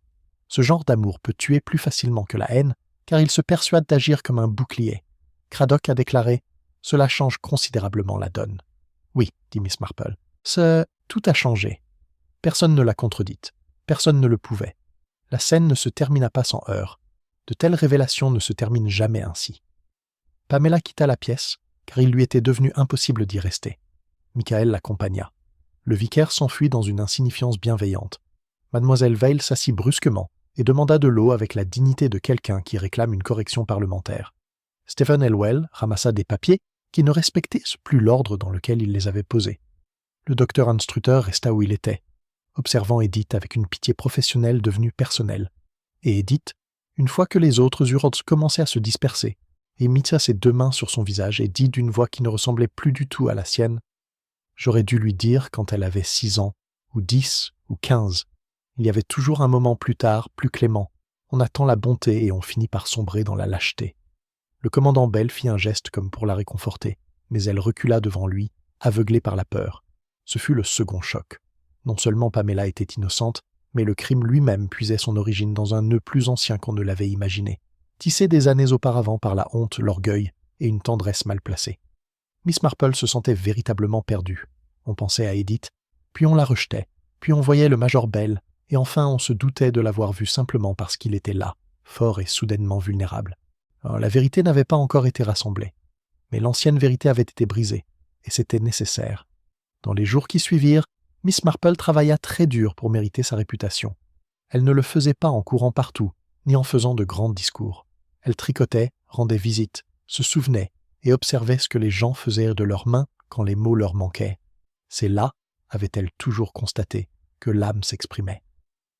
Edith Bell était allée séjourner temporairement au presbytère, officiellement parce que Pamela ne supportait plus à Shandon House, et que Madame Pritchard était convaincue qu'il fallait réunir les âmes blessées sous un même toit, comme de la porcelaine dépareillée. En réalité, c'était parce que personne ne se doutait des effets de la solitude. Au début, Pamela ne s'adressait à Edith que par brèves phrases décousues, sans pour autant l'éviter. Michael se montrait patient. Le docteur Anstrutter allait et venait avec une discrétion discrète. Le Major Bell arpentait la pièce entre son cottage et la salle paroissiale, plus bruyant que jamais en public, comme le sont souvent les hommes lorsque la maîtrise de soi leur fait défaut. Miss Marple l'observa une fois depuis son portail, tandis qu'il arrêtait Edith sur le chemin. C'était la fin de l'après-midi. Les haies embaumèrent la chaleur et la poussière. « Edith, dit-il, tu ne peux pas continuer à avoir cette apparence. » Elle se tenait là, un panier au bras, évitant son regard. « Comment dois-je me présenter, Godfrey ? Comme si le monde avait pris fin. Pour certaines personnes, cela a changé. » Il baissa la voix. Miss Marple, de loin. On ne put entendre chaque mot, seulement le rythme tendu de sa voix. Puis, plus clairement, « J'ai fait tout ce que j'ai pu. » Edith leva alors les yeux, et il y eut sur son visage quelque chose qui apaisa l'esprit hésitant de Miss Marple plus que n'importe quel aveu. Ce n'était pas seulement du chagrin, c'était une connaissance, terrible, réticente, déjà présente. « Non, dit Edith, tu as fait ce que tu as choisi. » Il lui attrapa la manche. Elle se dégagea. Elle continua son chemin dans l'allée sans se retourner une seule fois. Le Major Bell resta un instant figé, puis s'éloigna vers le cimetière d'un pas lourd, comme celui d'un homme portant un fardeau invisible. Ce soir-là, Miss Marple rendit visite à l'inspecteur Craddock. « Je pense, dit-elle, que si l'on attend que le major Bell dise la vérité par pur élan moral, on attendra plus longtemps que le village n'existe. » Craddock a dit « Vous voulez dire Bell ?»« Oui, je me suis moi-même orienté dans cette direction. »« Bien, mais le déménagement n'arrive pas. » Il lui versa du thé. « Qu'est-ce que tu as ?»« Un schéma. Insuffisant pour un procès. Continue. » Miss Marple croisa ses gants sur ses genoux. Le ruban utilisé provenait des pois de senteur, pas des lettres. Il sentait les fleurs. Je l'ai remarqué trop tard, car j'étais trop occupé à me tromper sur Pamela. Cela signifie que le meurtrier se tenait près de la table, et non du bureau, ou du moins qu'il a atteint la table pendant la lutte. Pamela, dans sa scène, était près du bureau et tentait d'attraper la lettre. Madame Bell, si elle avait tué, n'aurait pas dissimulé l'alibi de Pamela au risque d'attirer les soupçons sur elle, à moins qu'elle ne craigne un danger plus grand. Le docteur Anstrutter n'a pas de lien affectif suffisamment fort. Miss Vale manque à la fois de force et du silence approprié. Stephen Elwell est un homme froid, pas violent. Le commandant Bell avait le temps. De la force, et une raison qui n'est pas du tout le genre de mobile qu'un policier apprécie, conclut Miss Marple. C'est le mobile d'un homme qui a passé des années à veiller sur un malheur jusqu'à confondre cette protection avec de l'amour. Craddock se pencha en arrière. « Vous voulez dire qu'il a tué Harbury pour sauver Edith Bell de la découverte de la vérité ?» Pour sauver Edith, oui, et Pamela aussi. Mais je crois qu'il y avait autre chose. Madame Harbury avait le don de manier la vérité comme un fouet. Le commandant Bell n'est pas un homme imaginatif, mais il est possessif. S'il croyait qu'elle comptait fouetter la jeune fille avec avant le déjeuner, il pourrait bien faire une grosse bêtise. Stupide et définitif. Oui. Craddock fit tourner la cuillère à café une fois dans sa tasse et la reposa. Les soupçons ne suffisent pas. Non. Nous devons donc lui donner l'occasion d'être l'homme qu'il est. Il la regarda. Et de quel genre s'agit-il ? Ceux qui ne supportent pas de voir les autres tâtonner avec les choses pratiques. Les hommes qui aiment tout contrôler se trahissent, souvent pour des broutilles. Le doux visage de Miss Marple s'illumina d'une lueur presque malicieuse. « J'aimerais que tout le monde soit réuni au presbytère demain après-midi. Dans les villages, le thé reste encore la forme d'embuscade la moins suspecte. » Craddock sourit malgré lui. « Et que puis-je faire ? Tenez-vous près de la fenêtre et ayez l'air officiel, ça perturbe les gens. » Le jardin du presbytère, préparé pour la paix le lendemain après-midi, fut au contraire le théâtre d'une exécution. La longue table sous le poirier était dressée avec la meilleure Worcestershire des Pritchard, un gâteau aux graines tranchées, de petites assiettes de pain beurré et un grand saladier blanc de petits pois que Madame Pritchard avait apporté avec l'air anxieux d'une femme qui prêterait sans le savoir son argenterie à un cambrioleur. Les invités arrivèrent sous un prétexte poli ou un autre et prirent place avec plus ou moins d'enthousiasme. Pamela est arrivée la première avec Michael Reston. Elle était plus calme maintenant, et son changement d'attitude avait une gravité qui ne tenait pas uniquement au chagrin. Elle n'était pas encore remise d'avoir appris la maternité d'Edith Bell. On ne se remet pas de telles choses en 48 heures. Mais elle avait dépassé la violence brute du choc initial pour entrer dans un sentiment plus difficile, la pitié. Michael était resté près d'elle sans être envahissant, ce qui témoignait d'une compréhension plus profonde que des paroles. Edith Bell arriva ensuite. Elle portait du gris et paraissait plus mince qu'une semaine auparavant, comme si la vérité l'avait amaigrie. Elle embrassa Madame Pritchard, fit un signe de tête à Miss Marple et s'assit à l'abri de la lumière directe. Le commandant Bell arriva en retard et fit un tel vacarme qu'on aurait cru à une arrivée à l'heure. Il ne s'excusa auprès de personne, se plaignit de l'état du chemin, du temps et des égouts du comté. Puis s'assit en face d'Edith avec l'air obstiné d'un homme qui défie le monde entier de lui reprocher quoi que ce soit. Pourtant, son teint était un peu trop vif et sa moustache était mal taillée d'un côté. Mademoiselle Vale arriva seule, précise comme toujours, avec l'air de celle qui entend observer la chute de la respectabilité d'autrui et en prendre note en secret. Le docteur Anstrutter arriva avec cette courtoisie affectée qui masque le malaise sans le faire disparaître. Stephen Elwell, convoqué par Craddock, apparut en dernier, portant une mallette en cuir et incarnant la rigueur morale de la loi. Le vicaire, conscient que le thé et l'homicide font mauvais ménage, tenta par 2 fois d'aborder le sujet des chrysanthèmes, mais fut à 2 reprises empêché par le silence. Miss Marple a servi du thé. L'une des plus vieilles astuces de la vieillesse est de remettre à plus tard l'important, en se contentant de futilités. On distribua des tasses, on parla de sucre, on proposa du gâteau, on le refusa, puis on le redemanda. Pamela remercia Madame Pritchard. Mademoiselle Vale déclara d'un ton sec que le gâteau aux graines était devenu dangereusement démodé. Le major Bell demanda si quelqu'un avait vu le devis pour la toiture de l'église et se heurta à une telle indifférence générale qu'il en resta lui-même bouche bée. Miss Marple elle-même semblait entièrement absorbée par les pois de senteur. Leurs teintes rose pâle et mauve tremblèrent dans le bol avec cette fragile profusion qui donne à la fleur l'air toujours sur le point de se souvenir qu'elle a déjà commencé à mourir. « Mes doigts ne sont plus ce qu'ils étaient, dit-elle soudainement. Madame Pritchard les a noués très joliment, mais un petit groupe se défait. Major Bell, seriez-vous très aimable? Les hommes sont souvent plus doués pour les nœuds solides. C'était d'une évidence absurde. Même Craddock, resté en retrait sous le poirier, n'en perçut la grandeur qu'après coup. Le commandant Bell, qui aurait préféré se faire fusiller plutôt que de paraître impuissant les mains devant une table pleine de femmes, grogna et se pencha en avant. « Donnez-le-moi. » Miss Marple lui tendit le ruban vert étroit. Il rassembla les tiges avec une habileté rudimentaire et les noua rapidement, en faisant 2 tours avec le ruban, en le croisant et en le tirant pour former un nœud plat solide et compact qui s'enfonça aussitôt dans les tiges vertes écrasées. Edith Bell laissa échapper un petit son. Le major Bell leva les yeux. Miss Marple répondit d'une voix toujours aussi douce. « Oui, c'est exactement le nœud. » Pendant 1 seconde, rien ne bougea. Les feuilles du poirier bruissèrent légèrement au-dessus de nos têtes. Quelque part dans le chemin, une sonnette de vélo tinta, puis s'éteignit. La main du major Bell resta posée sur le bol. Que diable voulez-vous dire? Les aiguilles de Miss Marple, posées sur ses genoux, scintillaient doucement au soleil. Je veux dire que Madame Bell noue les fleurs à plat, pour ne pas abîmer les tiges. Je l'ai remarqué le matin où elle a apporté des pois de senteur à Ashenden House. On les noue comme on tend une corde de tente ou une bannière d'église, fermement, efficacement, sans se soucier des tiges délicates.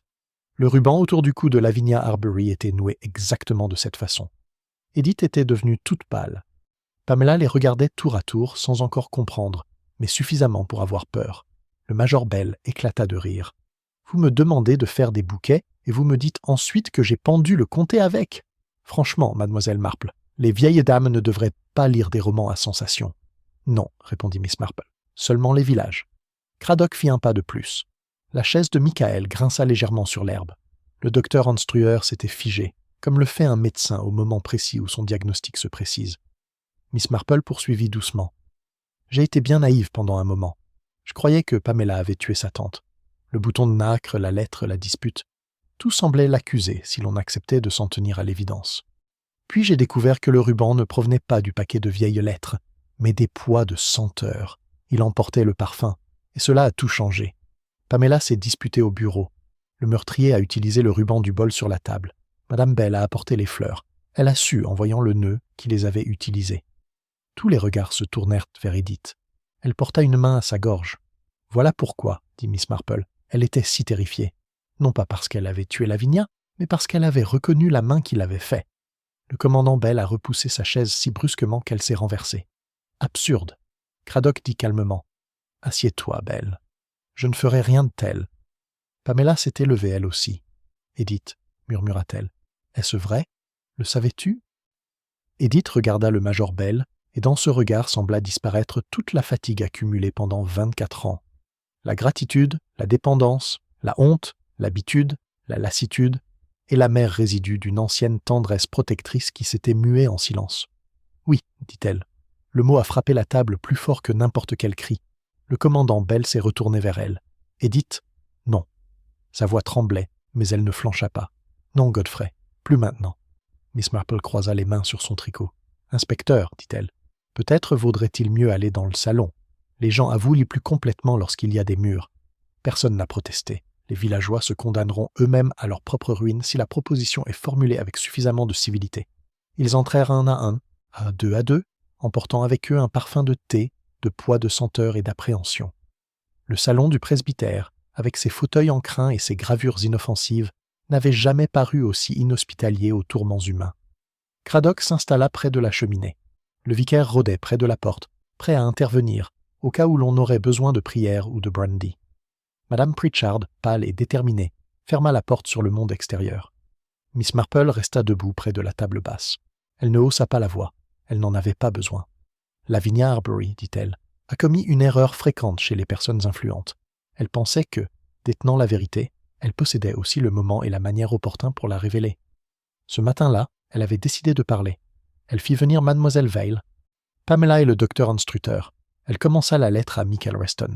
Elle comptait contrôler cette révélation comme elle contrôlait tout le reste, de façon spectaculaire, autoritaire et au prix de graves blessures pour autrui. La mâchoire de Michael se crispa. Pamela ne le regarda pas.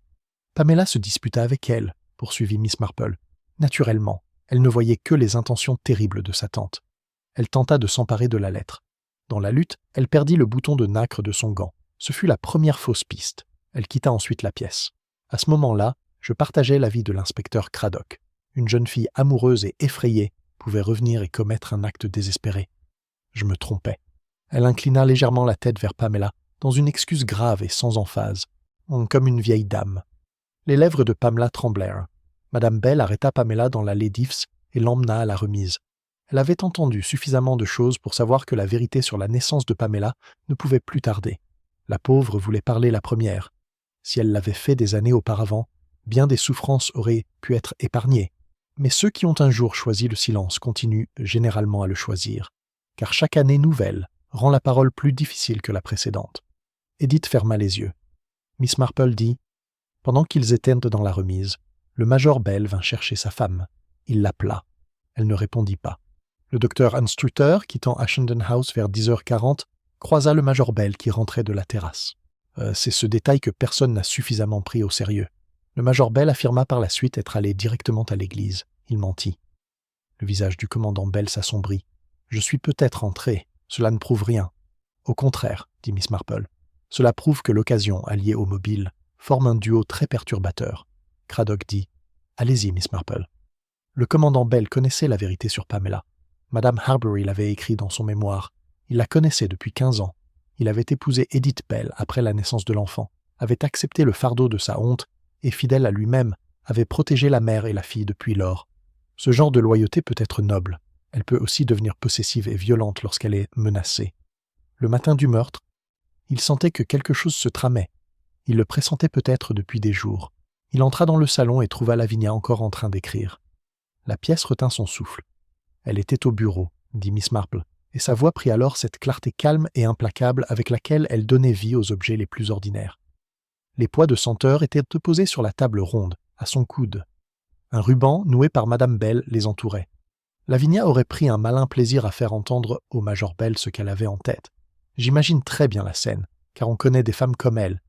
Il lui dirait de ne surtout pas le dire à la jeune fille de cette façon. Elle répondrait que la jeune fille avait trop longtemps vécu dans l'illusion. Et il dirait peut-être que Michael Reston n'avait pas besoin de le savoir tout de suite. Elle dirait que les Reston devaient être au courant avant que les fiançailles ne soient plus loin. Et comme elle avait le don de déceler le point sensible, elle ne s'arrêterait pas là.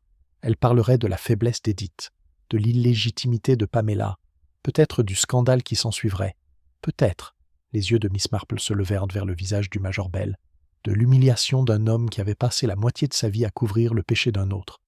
Le major fit un mouvement, mi-avant, mi-arrière, comme si les mots l'avaient se touché physiquement. « Oui, dit Miss Marple, je crois qu'elle l'a fait. C'était sa façon d'être. Elle n'aurait pas compris que pour vous, major Bell, ce qui n'était plus le péché de Peter Harbury était devenu votre propre vie. Vous aimiez Edith. Vous aviez fini par aimer Pamela aussi. Non pas avec finesse, non pas avec délicatesse, mais profondément. Et quand Lavinia vous a révélé ses intentions, vous n'y avez vu que ruine, et non de l'honnêteté. Vous avez vu Pamela l'entendre de la bouche froide de sa tante. Vous avez vu Michael se détourner. Vous avez vu Edith perdre l'enfant qu'elle avait déjà abandonné. Et parce que vous n'êtes pas un homme qui comprend les mots quand l'action s'impose, vous avez cherché le moyen le plus simple de l'arrêter.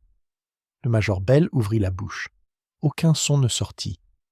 Miss Marple se tourna légèrement et regarda le bol que Madame Pritchard avait apporté derrière elle, maintenant posé sur la table d'appoint. Ouah, comme si l'on demandait aux fleurs elles-mêmes d'en être témoins.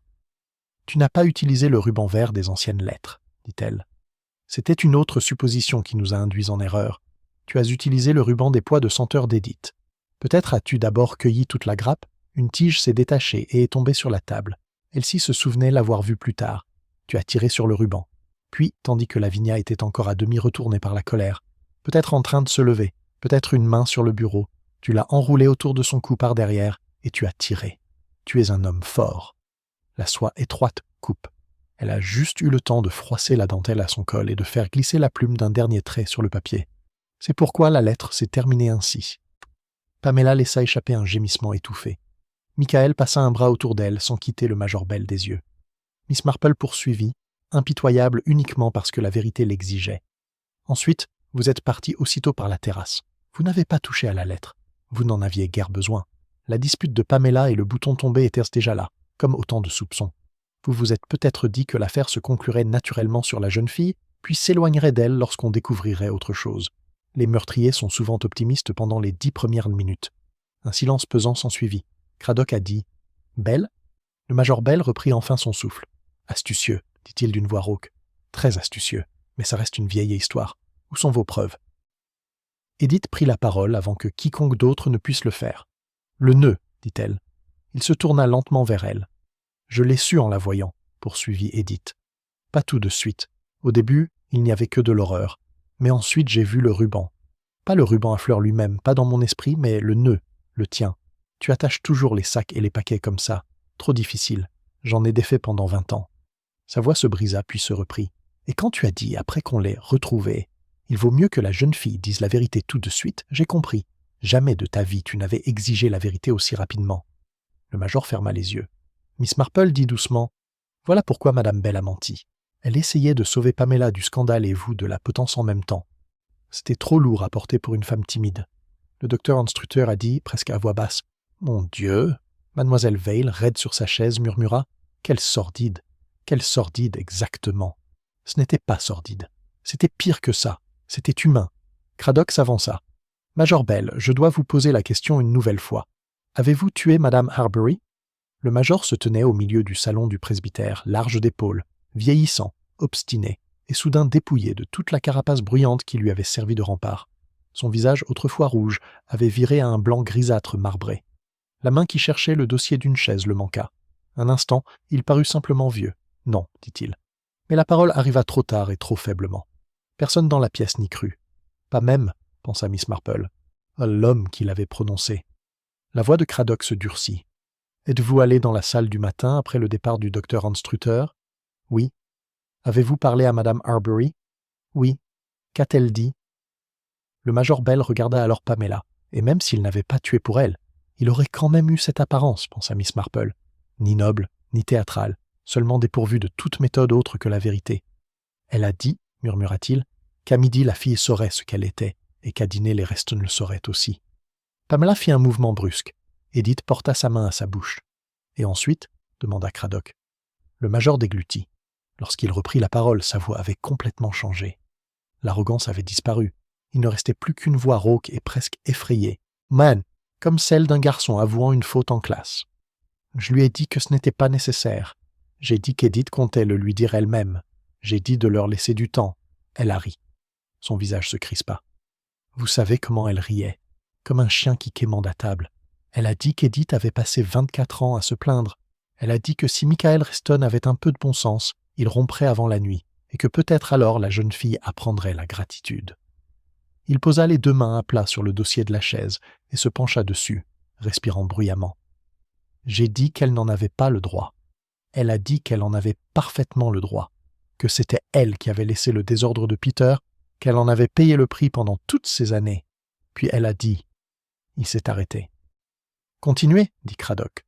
Les épaules du major Bell tremblèrent une fois. Elle a dit que je m'en étais bien sorti, à épouser une femme d'occasion et à feindre la vertu chrétienne. Il releva brusquement la tête. Elle l'a dit comme ça, une femme d'occasion. Son regard se porta sur Edith. Et Edith, là, toutes ces années... Sa voix l'abandonna. Il pressa le talon de sa main contre sa bouche, puis la retira brusquement. Elle se retourna vers le bureau. Elle prit le stylo. Elle dit « Je vais écrire à Reston maintenant, et vous pourrez dire à votre femme qu'elle a enfin perdu la jeune fille. » La pièce était silencieuse, à l'exception du tic-tac de l'horloge sur la cheminée. « Je voulais juste l'arrêter, dit-il. C'est la pure vérité. J'ai vu le ruban sur les fleurs. Je ne sais pas pourquoi j'ai vu ça et rien d'autre. Oh, je l'ai attrapé avant même de réfléchir. » Elle s'est redressée à moitié, tout en parlant. Je l'ai passé autour de son cou et j'ai tiré. Elle a griffé une fois. J'entends encore le bruit du pied de la chaise qui raclait le sol. Puis, plus aucun bruit. Ses mains se mirent à trembler violemment. La chaise grinçait sur le sol. Je l'ai lâchée et elle a légèrement basculé en avant. Le stylo a tracé cette ligne sur le papier. Je m'en souviens parce que ça me paraissait si insignifiant. Je me souviens d'une tige de pois de senteur sur la table. Je me souviens avoir pensé qu'Edith allait gronder celle qui les avait nouées trop serrées. Mon Dieu, c'est ce que je pensais. Il laissa échapper un rire horrible et brisé. Puis j'ai vu le bouton de gants sur le tapis, celui de Pamela. J'ai su qu'elle s'était disputée. Et moi, Je l'ai laissé là. La dernière phrase parvint à peine à se faire entendre. Elle planait dans la pièce comme une odeur nauséabonde. Pamela le fixa du regard. « Tu les as laissés croire que c'était moi. » Il se tourna vers elle, désespéré. « Non, si. Je me suis dit que ça ne durerait pas, que Craddock trouverait autre chose, que je parlerais avant que ça n'aille trop loin. Mais vous ne l'avez pas fait. Non. » Le mot s'est brisé. « Non. » Edith s'était levée sans que personne ne le remarque. Elle se tenait très droite, et les larmes sur son visage n'avaient rien adouci. Au contraire, elles rendèrent la situation encore plus terrible. « Pourquoi, Godfrey ?»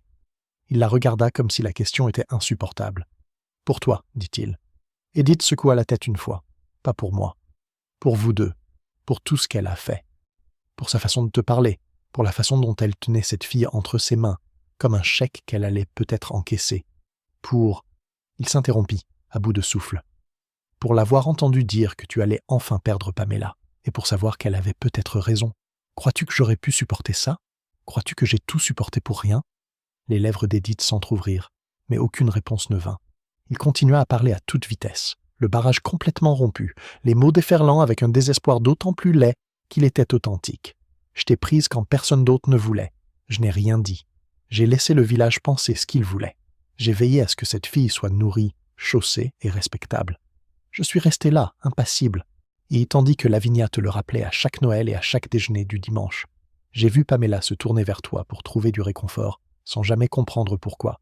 Et quand, pour une fois, j'ai cru que tu pourrais l'assumer ouvertement, que tu pourrais dire « ma fille » devant tout le monde et en finir, Lavinia a dû en faire un spectacle.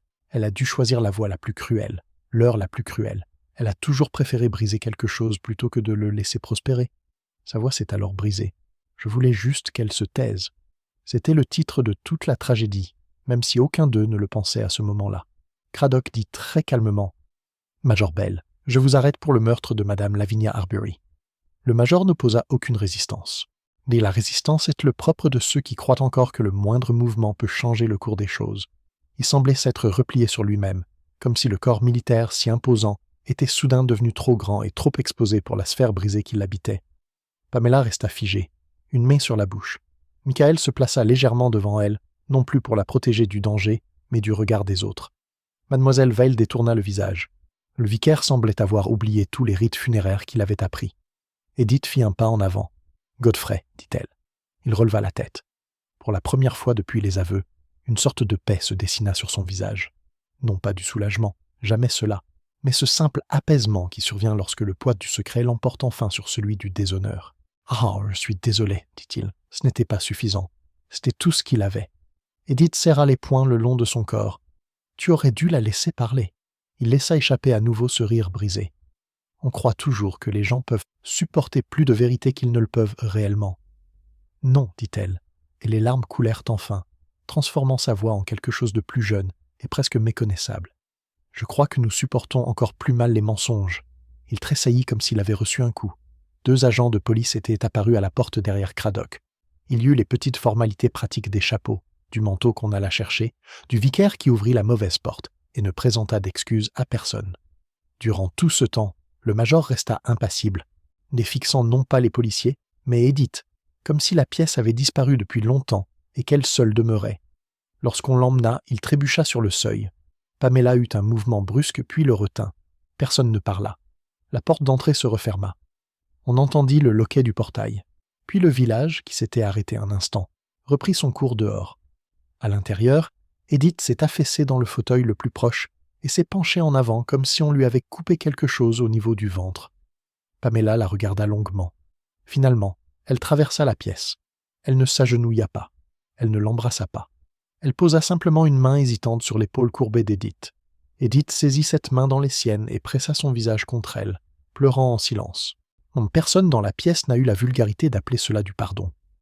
3 semaines plus tard, St. Mary Mead reprit son habitude de prétendre que les événements avaient toujours été légèrement moins importants qu'ils ne l'étaient. L'enquête était terminée. Les journaux s'étaient épuisés à traiter de tragédies villageoises et de secrets de naissance dans un meurtre de comté. Le major Bell attendait son procès dans une prison du comté et, selon le rapport de Stephen Elwell, avait avoué sans phare et avec un refus obstinément curieux de plaider autre chose que la culpabilité.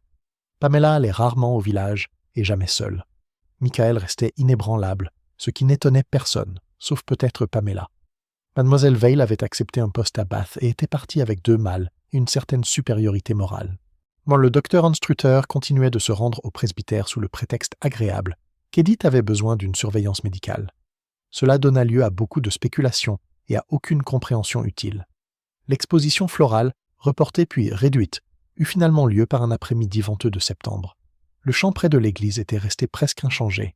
Tente rayée, petite table tréteaux, pots de confiture de dahlia, garçons chargés de courses, femmes ajustant leurs chapeaux et leurs reçus. Pourtant, l'absence s'était fait sentir. Ashendon House n'avait pas envoyé de pois de senteur. Madame Bantry, debout à côté de Miss Marple parmi les étals de légumes, murmura « Tout cela a l'air parfaitement ordinaire. »« Oui, » dit Miss Marple, « c'est l'expression la plus triste que puissent avoir les choses. » De l'autre côté du champ, Pamela aidait Madame Pritchard au stand de thé. Elle portait du bleu marine, et ses cheveux étaient coiffés plus simplement qu'auparavant. La beauté, pensa Miss Marple, ne l'avait pas quittée. Elle avait seulement cessé d'être son principal atout. Edith se tenait un peu à l'écart, près des recueils de cantiques, sans parler à personne. Soudain, Pamela se tourna vers elle et lui dit quelque chose. Edith répondit. Leurs visages ne se croisaient pas naturellement. Cela durerait longtemps. Un amour tardif doit apprendre les usages des étrangers, avant de pouvoir se risquer à nouveau à l'amour. Sur la table à thé reposait un bol de pois de senteur, envoyé anonymement d'un jardin situé hors du village. Ils étaient mal attachés. Le ruban avait mordu les tiges, et plusieurs fleurs, malgré leur fraîcheur, commencèrent déjà à brunir sur les bords. Madame Bantry suivit le regard de Miss Marple. « Dois-je les desserrer ?» Miss Marple secoua la tête. « Non, ma chère, il est trop tard. Elle marque si vite une fois la tige blessée. » Une rafale de vent balaya le champ. Les cartes à gagner s'envolèrent. Au-delà des tentes, un enfant rit, aussitôt réduit au silence. Pamela souleva le bol et le mit à l'abri du soleil avec la délicatesse, presque le respect, de celle qui manipule un objet chargé d'histoire. Miss Marple la regardait faire, puis elle dit, très doucement, « Elle devra entendre les vrais mots au milieu de ce silence mensonger pour le restant de sa vie. » Et comme, pour une fois, Madame Bantry n'avait rien à répondre, les pois de senteur continuèrent à exhaler leur parfum fragile, déjà déclinant dans l'air de septembre.